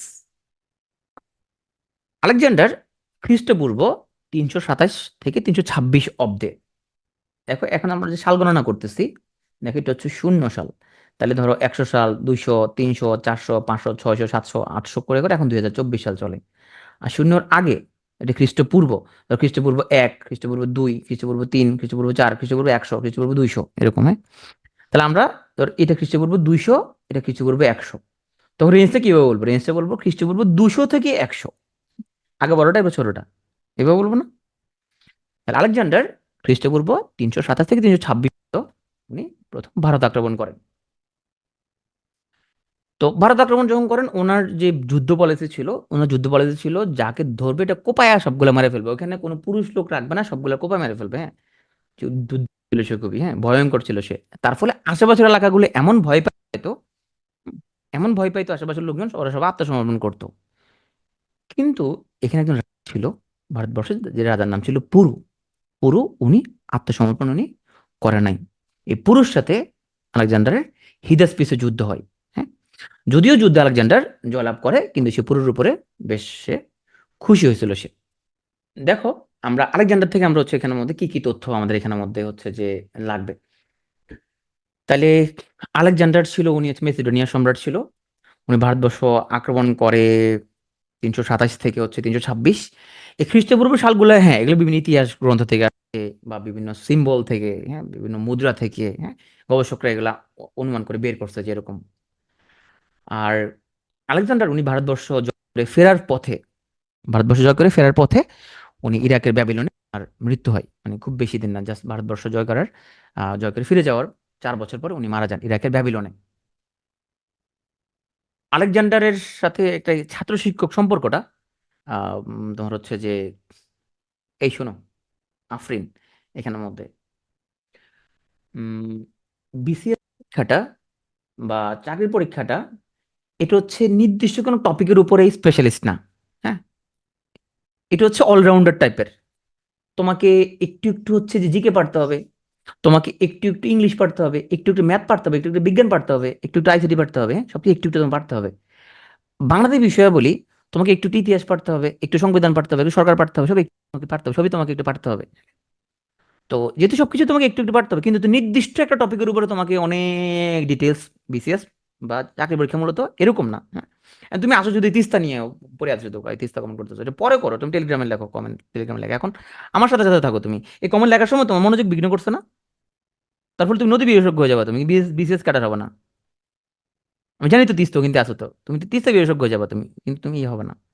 ওকে, তাহলে আসো এখানে তোমার হচ্ছে ছাত্র শিক্ষক সম্পর্কটা একটু দেখো। যে সক্রেটিস সে পড়াইতো প্লেটোকে, হুম, আর প্লেটো সে পড়াইতো এরিস্টটলকে, আর এরিস্টটল পড়াইতো আলেকজান্ডারকে। সিকোয়েন্সটা তাহলে এখানে আলেকজান্ডারের শিক্ষক আর আলেকজান্ডারের শিক্ষক হচ্ছে এরিস্টটল, তার শিক্ষক হচ্ছে প্লেটো, আর প্লেটোর শিক্ষক হচ্ছে সক্রেটিস। ওকে, তো আলেকজান্ডার যখন ভারত আক্রমণ করে, তখন আমাদের এই বর্তমান এই বাংলাদেশের এই জনপদে এখানে গঙ্গা রেডাই নামে শক্তিশালী রাজ্য ছিল বলে উল্লেখ পাওয়া যায়। গঙ্গার এই কোন অঞ্চলটা ছিল, এটা এখন ইতিহাসবিদরা আইডেন্টিফাই করছে যে ভাগীরথী এবং যেটা আমাদের যে পদ্মা, এটা যে মাঝখানে যে এলাকাটা, আমরা এটাকে বঙ্গ নামে পড়ছিলাম, যে এটা গঙ্গারেডে নামক জাতির অবস্থিত। কখন? যখন এখানে আলেকজান্ডার যখন আসছিল, তখন গঙ্গারেডে নামক এখানে একটা এলাকা ছিল। এবং গ্রিক লেখক ফিনিস ওনার ইন্ডিকা নামক গ্রন্থেও এই গঙ্গা জনপদের উল্লেখ উনি করে গেছে। এছাড়া গ্রিক লেখকগণ এরা এখানে প্রসীয় নামক আরেকটা জাতি ছিল বলে এখানে উল্লেখ করছে, এবং উল্লেখ করছে যে প্রসীয় যারা, তাদের রাজধানীর নাম ছিল পালিবোত্রা। তবে ইতিহাসবিদরা বলতে পালিপুত্র নামক যে জায়গাটা গ্রিকরা উল্লেখ করছে সেটা পাটালিপুত্র নামে তারা এখন লোকেট করছে। তাহলে আমরা এখানে আলেকজান্ডার থেকে কি কি বললাম? একটা বললাম আলেকজান্ডার, উনি হচ্ছে যে একজন প্রশ্ন করছে উনি এত বিদ্যান আক্রমণ কেন করছে। এই ভাই, এখানে এইসব আলোচনা করতে গেলে তো ক্লাস শেষ করতে পারবো না। তুমি আমার বাসায় আসো একদিন, তোমার বুঝিয়ে দিব যে কেন ওই আছে। একদিন ইতিহাস নিয়ে আমরা আড্ডা দিব, হ্যাঁ, একদিন আসো, আমরা ইতিহাস নিয়ে আড্ডাটা দিব। আড্ডা দেওয়ার টাইম নেই, আমরা শুধু পরীক্ষার জন্য, পাশ করার জন্য পড়তেছি এগুলা। আড্ডা মাড্ডা দেওয়া যাবে না। আলেকজান্ডার সে ভারতে আসছিল, এখানে সে যুদ্ধ করতে, তবে একজন তার উপর আত্মসমর্পণ করে নাই। হ্যাঁ, অন্যরা ভয়ে পালাই গেল, ওই পুরুষে পালাই নাই।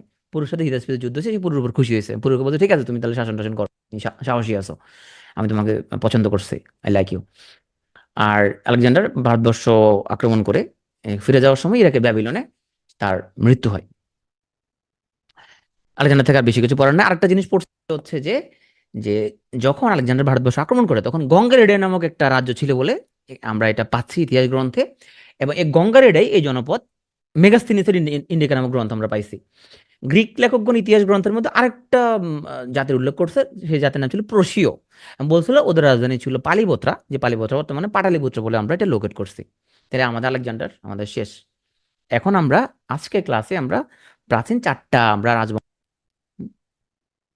মৌর্য, গুপ্ত, পাল এবং হচ্ছে যে সেন, এই চারটা রাজবংশ পড়বো। এই চারটা রাজবংশর যখন আমরা সেন বংশ পড়বো, সেন বংশ পড়তে পড়তে তুমি যদি গুপ্ত বংশ না ভুলে যাও, তাহলে বুঝবা তোমার মাথার মধ্যে কি আছে, সমস্যা আছে। যদি তুমি ভুলে যাও তাহলে ভাববা ঠিক আছে, এটা থেকে এটা আসলে এটা ভুলে যাবা তুমি, তাহলে এটা নর্মাল ভুলে যাওয়াটা, হ্যাঁ, তাহলে টেনশন করো না, তুমি এই পর্যন্ত আস্তে আস্তে এগুলো সব ভুলে যাবা। এবং আজকে যা পড়ছি ওগুলো ভুলে যাবা তুমি। ভুলে গেলে নর্মাল, আর যে ভুলবা না ওর মাথার মধ্যে ব্যাপক সমস্যা আছে, গ্যাঞ্জাম আছে ওর মাথায়, ওর শর্ট সার্কিট আছে ব্রেনে। যারা ভুলে যাবা তোমরা স্বাভাবিক মানুষ। তাহলে প্রথম হচ্ছে আমরা মৌর্য যুগ পড়বো, তারপর আমরা মৌর্য পরে পড়বো গুপ্ত পরবর্তী বাংলা পড়বো। গুপ্তর পরে এখানের মধ্যে আচ্ছন্ন শুরু হয়েছে, কামড়াকামড়ি শুরু হয়েছে, বিশৃঙ্খলা শুরু হয়েছে। তারপরে পড়বো পাল, তারপরে পড়বো আমরা সেন। হ্যাঁ, এরপরে আজকে ক্লাস শেষ হবে না, এরপরও আজকে ক্লাস আমরা কিছু এলাকা ঘুরবো। আমরা আজকে ক্লাস চলবে আমাদের 11টা 20 মিনিট পর্যন্ত।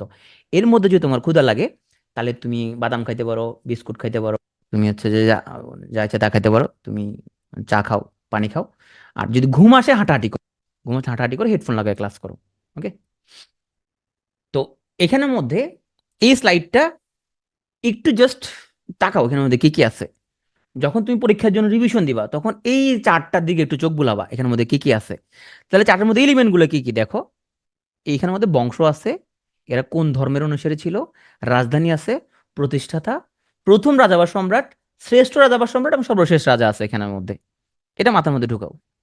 তাহলে দেখো, মৌর্য, গুপ্ত, পাল এবং সেন, চারটা রাজবংশ আজকে আমরা পড়বো। এবং এগুলো সবকিছু আমরা সামনে পড়বো। একটু জাস্ট একটা হিন্টস নাও এখানের মধ্যে। মৌর্যরা ছিল বৌদ্ধ, পালরা ছিল বৌদ্ধ, আর গুপ্ত এবং সেন দুইটা ছিল হিন্দু। তাহলে এটা হয়ে গেল। সামনে আসতেছি আমরা এগুলো। রাজধানী দেখো, রাজধানী হচ্ছে মৌর্য, গুপ্ত, পাল, এদের সবার রাজধানী পাটলিপুত্র। তিনজনের রাজধানী পাটলিপুত্র। সেনদের এখানে আসে চেঞ্জ এসে। সেনদের রাজধানী ছিল এখানে আসলে দুইটা। সেনদের রাজধানী দুইটা ছিল, হ্যাঁ। এটা ছিল তোমার হচ্ছে যে এখানে নদিয়া, আর এটা ছিল এখানে বিক্রমপুর, হ্যাঁ। ওকে, কিছুদিনের জন্য লক্ষণাবতীতে ছিল, কিছুদিনের। কারণ এখানে শুনো, একজন শাসক তো তোমার হচ্ছে ধরো পুরো রাজবংশতে একজন শাসক না, একাধিক শাসক থাকে, তো ধরো মাঝে মধ্যে রাজধানীতে চেঞ্জ করে। তাহলে সেনদের এখানের মধ্যে মেনলি দুটা এদের রাজধানী ছিল, একটা নদিয়াতে, একটা বিক্রমপুর। এই জন্য লক্ষণ সেন পালায়া নদিয়া থেকে বিক্রমপুরে চলে আসছিল। উনি কিন্তু মারা যান আসাই, উনি কিন্তু বক্তের খলজির আক্রমণে মারা যায়নি, উনি কিন্তু নদিয়া থেকে পালায় বিক্রমপুরে আসে কিছুদিন থাকছিল। এরপর ওনার আর ছেলে ছিল এখানের মধ্যে, কেশব সেন, তারা এখানে শাসন করছিল। তাহলে এখন হচ্ছে প্রতিষ্ঠাতা।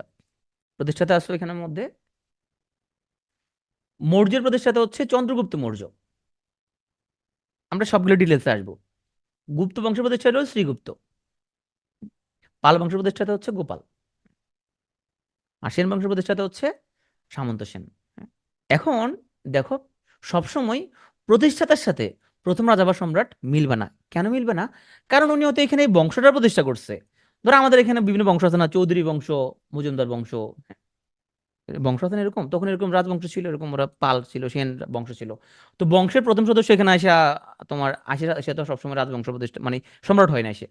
যেমন সামন্ত সেন কিন্তু এখানের মধ্যে আসছে, কিন্তু সে কিন্তু রাজা উপাধি ধারণ করে নাই। রাজা হলো তার পোলা হেমন্ত সেন। এই জন্য সেনদের মধ্যে প্রথম প্রতিষ্ঠাতা আর রাজা কিন্তু সেম ব্যক্তি না। সিমিলারলি গুপ্তদের মধ্যে একই কথা প্রযোজ্য। গুপ্তদের মধ্যেও শ্রীগুপ্তের প্রতিষ্ঠাতা, কিন্তু প্রথম রাজা না। প্রথম রাজা হলো প্রথম চন্দ্রগুপ্ত। তাহলে এখানে একটু ব্যামিল পাবা এখানের মধ্যে, বাকি দুটো ঠিক আছে। চন্দ্রগুপ্ত মৌর্য প্রতিষ্ঠাতা এবং প্রথম সম্রাট, গোপাল প্রতিষ্ঠাতা এবং প্রথম রাজা বা প্রথম সম্রাট। তাহলে এই দুটো ঠিক আছে।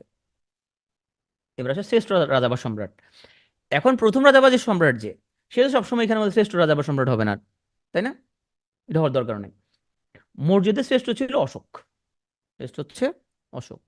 গুপ্তদের শ্রেষ্ঠ হলো সমুদ্রগুপ্ত, সমুদ্রের মতো মহান ছিল নিশ্চয় সে, এই সমুদ্রগুপ্ত সে। পালদের শ্রেষ্ঠ ছিল ধর্মপাল, ব্যাপক ধর্মকর্ম পালন করতো সে, তার নাম ছিল ধর্মপাল। আর সেনদের শ্রেষ্ঠ ছিল বিজয় সেন, অনেক কিছু মনে বিজয় করছে, না, না, সে শ্রেষ্ঠ ছিল বিজয় সেন। এখানে সর্বশেষ রাজা, মৌর্যদের সর্বশেষ রাজা ছিল বৃহদ্রথ। গুপ্তদের শেষ রাজা ছিল দ্বিতীয় জীবিত গুপ্ত অথবা বিষ্ণুগুপ্ত, পরীক্ষার মধ্যে যেটা অপশন থাকে সেটাই। পালদের শেষ রাজা ছিল হয় মদন পাল অথবা রামপাল, পরীক্ষা অপশনের মধ্যে যেটা থাকে সেটাই, মদন পাল অথবা রামপাল। ওকে। সেনদের শেষ রাজা ছিল তোমার, আমরা যদি লক্ষণ সেন বলি কোন পরীক্ষার মধ্যে, তোমার হচ্ছে যে যদি কেশব সেন যদি থাকে তাহলে তুমি তখন কেশব সেন দাগাবা, কারণ কেশব সেন হলো লক্ষণ সেনের পোলা। সে কিন্তু আরো কিছুদিন সে শাসন কর, মানে তোমার বিক্রমপুরে সে আর কিছুদিন রাজত্ব করছে সে। হ্যাঁ। দুটো দুটো এরকম থাকবে, দুটো থাকলে কেশব সেন দিবা, কেশব সেন দিবা, এখানে দুটো থাকলে মদন পাল দিবা। Okay? এখন এই পুরো চারটা তোমাকে আমি ক্লাসটা মানে ওই অংশটুকু পড়ানোর আগে পড়ানোর কারণে তো মাথার মধ্যে হিজিবিজি লেগে গেছে, তো মাথার মধ্যে একটু পেন শুরু হয়েছে, কাদের কাদের এরকম হইতেছে, হিজিবিজি লাগছে কাদের? ভাই চারটা এটা তো পুরো হিজিবিজি লাগতেছে, মাথা ঘুরাচ্ছে। যাতে মাথা ঘুরাচ্ছে তা তুমি নর্মাল, এটা আসলে মাথা ঘুরানোর মতো, কারণ আমরা তো কিছু পড়ি নাই ভিতরে এখনো। এটা তাহলে মাথা ঘুরাচ্ছে, এটা কি জন্য বলছিলাম? বলছিলাম মেন জিনিসটা তুমি যখন পড়ে ফেলবা, পরীক্ষার সময় রিভিশন দিতে এই চারটা তোমার খুব কাজে লাগবে। এটা রিভিশন পারবা ব্যবহার করবা। এটা কি জন্য? এটা হচ্ছে যে রিভিশন দেওয়ার জন্য এটা ব্যবহার করবা। ওকে। মুসলিম শাসনে সেনদের পরে, হ্যাঁ, আজকে ক্লাসে নেই। এই রিভিশন দেওয়ার জন্য ব্যবহার করবা, যাতে একবার চোখ বলে যাতে তোমার পুরোটা মাথার মধ্যে থাকে। এই রিভিশন দেওয়ার কাজে এটা ইউজ করবা। ওকে। এটা হিজি বিজি লাগবে এটা। এখন আসে, এখন আমরা এটা ক্লিয়ার করি। প্রথম আসে অংশ, রিভিশন দেওয়ার জন্য এটা হিজি বিজি লাগবে, আমরা তো পড়ি না কিছু। চন্দ্রগুপ্ত মৌর্য, উনি হচ্ছে যে ভারতের প্রথম সম্রাট। উনি মগধের রাজা নন্দকে পরাজিত করে মৌর্য সাম্রাজ্য প্রতিষ্ঠা করেন। তাহলে চন্দ্রগুপ্ত মৌর্য উনি হচ্ছেন ভারতের প্রথম সম্রাট। দেখো ওনার আগে কিন্তু কোনো প্রথম দ্বিতীয় বলে কিছু নাই, ওর নাম চন্দ্রগুপ্ত মৌর্য, কোনো প্রথম দ্বিতীয় বলে কিছু নাই। এই চন্দ্রগুপ্ত মৌর্যের একজন প্রাইম মিনিস্টার ছিল, সে প্রাইম মিনিস্টারের নাম হচ্ছে চাণক্য। এই চাণক্য ছিল রাষ্ট্রবিজ্ঞানে পণ্ডিত। রাষ্ট্রবিজ্ঞানে পাণ্ডিত্যের জন্য এই চাণক্যকে বলা ভারতের ম্যাকিয়াভেলি। একজন রাষ্ট্রবিজ্ঞানী এবং ভারতের রাষ্ট্রবিজ্ঞানী বলা হয়ে থাকে। চাণক্য সে কিছু বই পুস্তক লিখছে, তবে ছদ্মনামে। ছদ্মনাম হিসেবে তার নাম ছিল কৌটিল্য বা বিষ্ণুগুপ্ত। এই চাণক্য রাষ্ট্রবিজ্ঞান বিষয়ক একটা বড় একটা বই লিখছে, বই নাম হলো অর্থশাস্ত্র। কৌটিল্যের অর্থশাস্ত্র 15 খণ্ডে বিভক্ত। তো চাণক্য ভাই উনি রাষ্ট্রবিজ্ঞান এবং অর্থনীতি পড়াইতো তক্ষশিলা বিশ্ববিদ্যালয়, পাকিস্তানে। সামনে আমরা প্রাচীন বিশ্ববিদ্যালয়ে পড়তে গেলে নালন্দাকে আমরা মাঝে মধ্যে প্রাচীন বলবো, অনেকে প্রশ্ন করবে ভাই তক্ষশিলাকে কেন বলবেন না? তক্ষশিলাকে আসলে এটা পূর্ণাঙ্গ ইউনিভার্সিটি সবসময় বলা যাবে না। তক্ষশিলা বিদ্যাপীঠ ছিল, কিন্তু এটাকে পূর্ণাঙ্গ বিশ্ববিদ্যালয় তক্ষশিলা তোমার হচ্ছে ছিল না। সেজন্য আমরা তক্ষশিলাকে, আমরা নালন্দাকে আমরা সবচেয়ে প্রাচীন আমরা হচ্ছে যে বলি। অনেকে বলে তক্ষশিলা এটা পূর্ণাঙ্গ বিশ্ববিদ্যালয় ছিল না। তো চাণক্য ছিল প্রাচীন ভারতীয় অর্থনীতিবিদ, দার্শনিক, রাজ উপদেষ্টা, এবং সে ছিল আমাদের চন্দ্রগুপ্ত মৌর্যের প্রধানমন্ত্রী। এখন এই মৌর্য বংশের, তাহলে আমরা প্রথম আসলাম এই শাসক, প্রথম সম্রাট চন্দ্রগুপ্ত মৌর্য। তার পলার নাম হচ্ছে বিন্দুসার, আর বিন্দুসারের পলার নাম হচ্ছে অশোক। তা সম্পর্কের দিক দিয়ে অশোক চন্দ্রগুপ্ত মৌর্যের কি হয়? সম্পর্কের দিক দিয়ে অশোক চন্দ্রগুপ্ত মৌর্যের কি হয়? মৌর্যটা বোঝান, মৌর্য কি বোঝাবো? মৌর্য তো বোঝানোর কিছু নাই, এটা একটা শাসন। প্রথম সম্রাট সেখানে আমাদের নাতি হয়, তাই নাতি হয়। তাহলে চন্দ্রগুপ্ত মৌর্য ছিল প্রথম সম্রাট, শ্রেষ্ঠ হচ্ছে তার নাতি, অশোক হচ্ছে শ্রেষ্ঠ। নাতি হলে শ্রেষ্ঠ, আর চন্দ্রগুপ্ত মৌর্য হচ্ছে। এই অশোক হচ্ছে মৌর্য বংশের 3 নম্বর সম্রাট, সে হলো চন্দ্রগুপ্ত মৌর্যের নাতি এবং মৌর্য বংশের তৃতীয় সম্রাট। কেন শ্রেষ্ঠ? কারণ হচ্ছে তুমি প্রাচীন যুগ থেকে একটা জিনিস দেখবা, প্রাচীন যুগ থেকে দেখবা যে বাংলা যে জয় করছে সেই শ্রেষ্ঠ। বাংলা জয় করে না মানে সে খেলা পারে না, বাংলা জয় করে দেখাইতে হবে যে বাংলা জয় করবে সেই শ্রেষ্ঠ। বাংলা জয় ছাড়া কোনো শ্রেষ্ঠ হওয়া যাবে না, বাংলা জয় করা লাগবে। মুঘলদের মধ্যে বাংলা জয় করছে কে? মুঘলদের মধ্যে বাংলা জয় করছে কে? কে করছে মুঘলদের মধ্যে বাংলা জয়? আকবর। এই, প্রথম আকবর করছে, তাই না? জাহাঙ্গীরের আমলে পুরোটা অধিকার আছে, কিন্তু প্রথম তো অভিযান হচ্ছে তোমার হচ্ছে যে আকবর এখানে অভিযান পরিচালনা করে জিতছে আকবর। হ্যাঁ, প্রথম তো আকবর এখানে অভিযান করে জিতছে। এখানের মধ্যে জাহাঙ্গীর পুরো ক্যাপচার করে ফেলছে জাহাঙ্গীর, এটা কিন্তু আকবর তো প্রথম এখানে জিতছে এখানের মধ্যে, তাই না? তাহলে আকবর শ্রেষ্ঠ এখানের মধ্যে। যে বাংলা জয় করতে না পারলে তো এখানের মধ্যে হবে না। কেন এরকম? কারণ বাংলার নারীদের হৃদয় জয় করা কিন্তু খুবই কঠিন। তো সুতরাং এখানের মধ্যে যে সম্রাট তোমার হচ্ছে এখানে আসে বাংলার নারীদের হৃদয় জয় করতে পারবে সে শ্রেষ্ঠ এখানের মধ্যে। তো তুমি তাহলে এটা মনে থাকবে তো তোমাদের এখন। তাহলে শ্রেষ্ঠ কোনো চিন্তা করবে, বাংলায় আসছে কে, যে বাংলা আছে এই শ্রেষ্ঠ। হ্যাঁ, তাহলে কারণ অনেক যখন পড়ে ফেলবো মাথার মধ্যে গ্যাঞ্জাম লাগে যাবে যে ভাই কোনটা শ্রেষ্ঠ। তখন তুমি কইবা যে ভাই চন্দ্রগুপ্ত মৌর্য না শ্রেষ্ঠ, গ্যাঞ্জাম লাগাবা। তো এখানে আমাদের অশোক ভাই উনি হচ্ছে যে আমাদের বাংলায় মৌর্য বংশ প্রতিষ্ঠা করে এবং উত্তর বাংলাও জয় করে প্রথম। আর উনি হচ্ছে যে তোমার বগুড়া এলাকা মনে খুব পছন্দ করতো, এই জন্য পুণ্ড্রবর্ধন মহাস্থান করে সে তার রাজধানী স্থাপন করে। সে ছিল মৌর্য বংশের শ্রেষ্ঠ শাসক, অশোক দ্য গ্রেট। ডকুমেন্টারি আছে অশোক দ্য গ্রেট। তাহলে ভারতে মৌর্য বংশ প্রতিষ্ঠা করে কে? দাদা চন্দ্রগুপ্ত মৌর্য। আর বাংলাকে প্রতিষ্ঠা করে নাতি অশোক। হ্যাঁ, এবং অশোক হলো শ্রেষ্ঠ, ও হলো প্রথম। অশোকের আমলে অশোকও যুদ্ধ মধ্যে করতো। তো অশোকের আমলে একটা বড় যুদ্ধ হয়, সেটা কলিঙ্গের যুদ্ধ। কলিঙ্গবাসী কিন্তু তোমার হচ্ছে কোনো পরাজয় মেনে নেয় নাই। হুম, কলিঙ্গবাসী কিন্তু অশোকের ওরা রাজত্ব মেনে নেয় নাই এবং খুব অশোকের সাথে কিন্তু বীরত্বের সাথে যুদ্ধ করছে এখানের মধ্যে। পুরো গ্রাম এখানের মধ্যে জড়ায় যায় এবং শেষ পর্যন্ত কলিঙ্গের যুদ্ধে ব্যাপক এখানের মধ্যে হতাহত হয়। কয়েক লক্ষ মানুষ মারা যায়, প্রায় 3 লক্ষের মতো মানুষ এখানের মধ্যে হচ্ছে যে মারা যায় কলিঙ্গের যুদ্ধে। এই যুদ্ধের ভয়াবহতা দেখে মানে নদীর মধ্যে রক্তের বন্যা হয়ে গেছে এখানের মধ্যে। এই যুদ্ধের ভয়াবহতা দেখে তোমার অশোক তোমার উনি পরিকল্পনা করে এবং উনি এরকম যুদ্ধের মধ্যে করবে না। এবং উনি যুদ্ধের ভয়াবহতা দেখে উনি বৌদ্ধ ধর্ম গ্রহণ করে কলিঙ্গি যুদ্ধের ভয়াবহতা দেখে। আর অশোকের আমলে বৌদ্ধ ধর্মকে রাজধর্মে রূপান্তরিত করা হয় এবং অশোক বৌদ্ধ ধর্মকে বিশ্ব ধর্মে রূপান্তরিত করেন। এই জন্য অশোককে বলা হয় বৌদ্ধ ধর্মের কনস্টান্টাইন। মৌর্য যুগে কিছু গুপ্তচর ছিল, সেই গুপ্তচরদের উপাধি ছিল সঞ্চারা। তখনকার ওরা ছিল ডিজিএফআই ছিল আর কি মৌর্য যুগে। মৌর্য সাম্রাজ্যের তোমার পুরো ভারতবর্ষে মৌর্য সাম্রাজ্যের রাজধানী ছিল পাটলিপুত্র।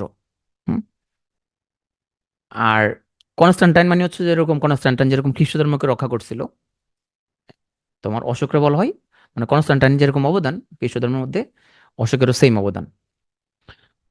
তো পুরো মৌর্য সাম্রাজ্যের রাজধানী ছিল পাটলিপুত্র এবং বাংলার প্রাদেশিক রাজধানী ছিল পুণ্ড্রনগর। তো মৌর্য সাম্রাজ্য পড়ার পরে আমরা চলে আসবো এখন গুপ্ত সাম্রাজ্যে। ভারতে গুপ্ত সাম্রাজ্যের প্রতিষ্ঠা করে মহারাজা শ্রীগুপ্ত।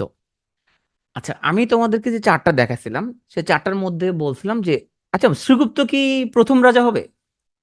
ও চারটা যদি দুই মনে থাকে, আমরা বলছিলাম যে শ্রীগুপ্ত হচ্ছে যে গুপ্ত সাম্রাজ্যের প্রতিষ্ঠা করলেও উনি হচ্ছে যে এটার প্রথম স্বাধীন রাজা বা হচ্ছে প্রথম সম্রাট না। প্রথম সম্রাট বা প্রথম স্বাধীন ও শক্তিশালী রাজা ছিল ওনার ছেলে প্রথম চন্দ্রগুপ্ত। না, উনি শ্রীগুপ্তের পুত্র ছিল, নাতি ছিল প্রথম চন্দ্রগুপ্ত। এখন আসো তোমার গুপ্ত সাম্রাজ্যের শ্রেষ্ঠ রাজাকে। শ্রেষ্ঠ রাজা হচ্ছে সমুদ্রগুপ্ত। রাখবো সমুদ্রের মতন নিশ্চয় বিষয়, এই জন্য সে শ্রেষ্ঠ রাজা। তো সমুদ্রগুপ্ত কেন শ্রেষ্ঠ? কারণ উনিও একই কাহিনী, উনি হচ্ছে যে বাংলা জয় করে। বাংলা জয় করা খুব ডিফিকাল্ট। হ্যাঁ, সমতট ছাড়া উনি মোটামুটি পুরো বাংলা হচ্ছে তোমার জয় জয় করে ফেলছে। আর গুপ্ত সাম্রাজ্যের শাসকদের মধ্যে একটা গুরুত্বপূর্ণ শাসক হচ্ছে দ্বিতীয় চন্দ্রগুপ্ত, তাকে একটু আলাদা করে পড়তে হবে। হ্যাঁ, এবং জীবনের শেষ ভাগে উনি বিক্রমাদিত্য উপাধি ধারণ করে।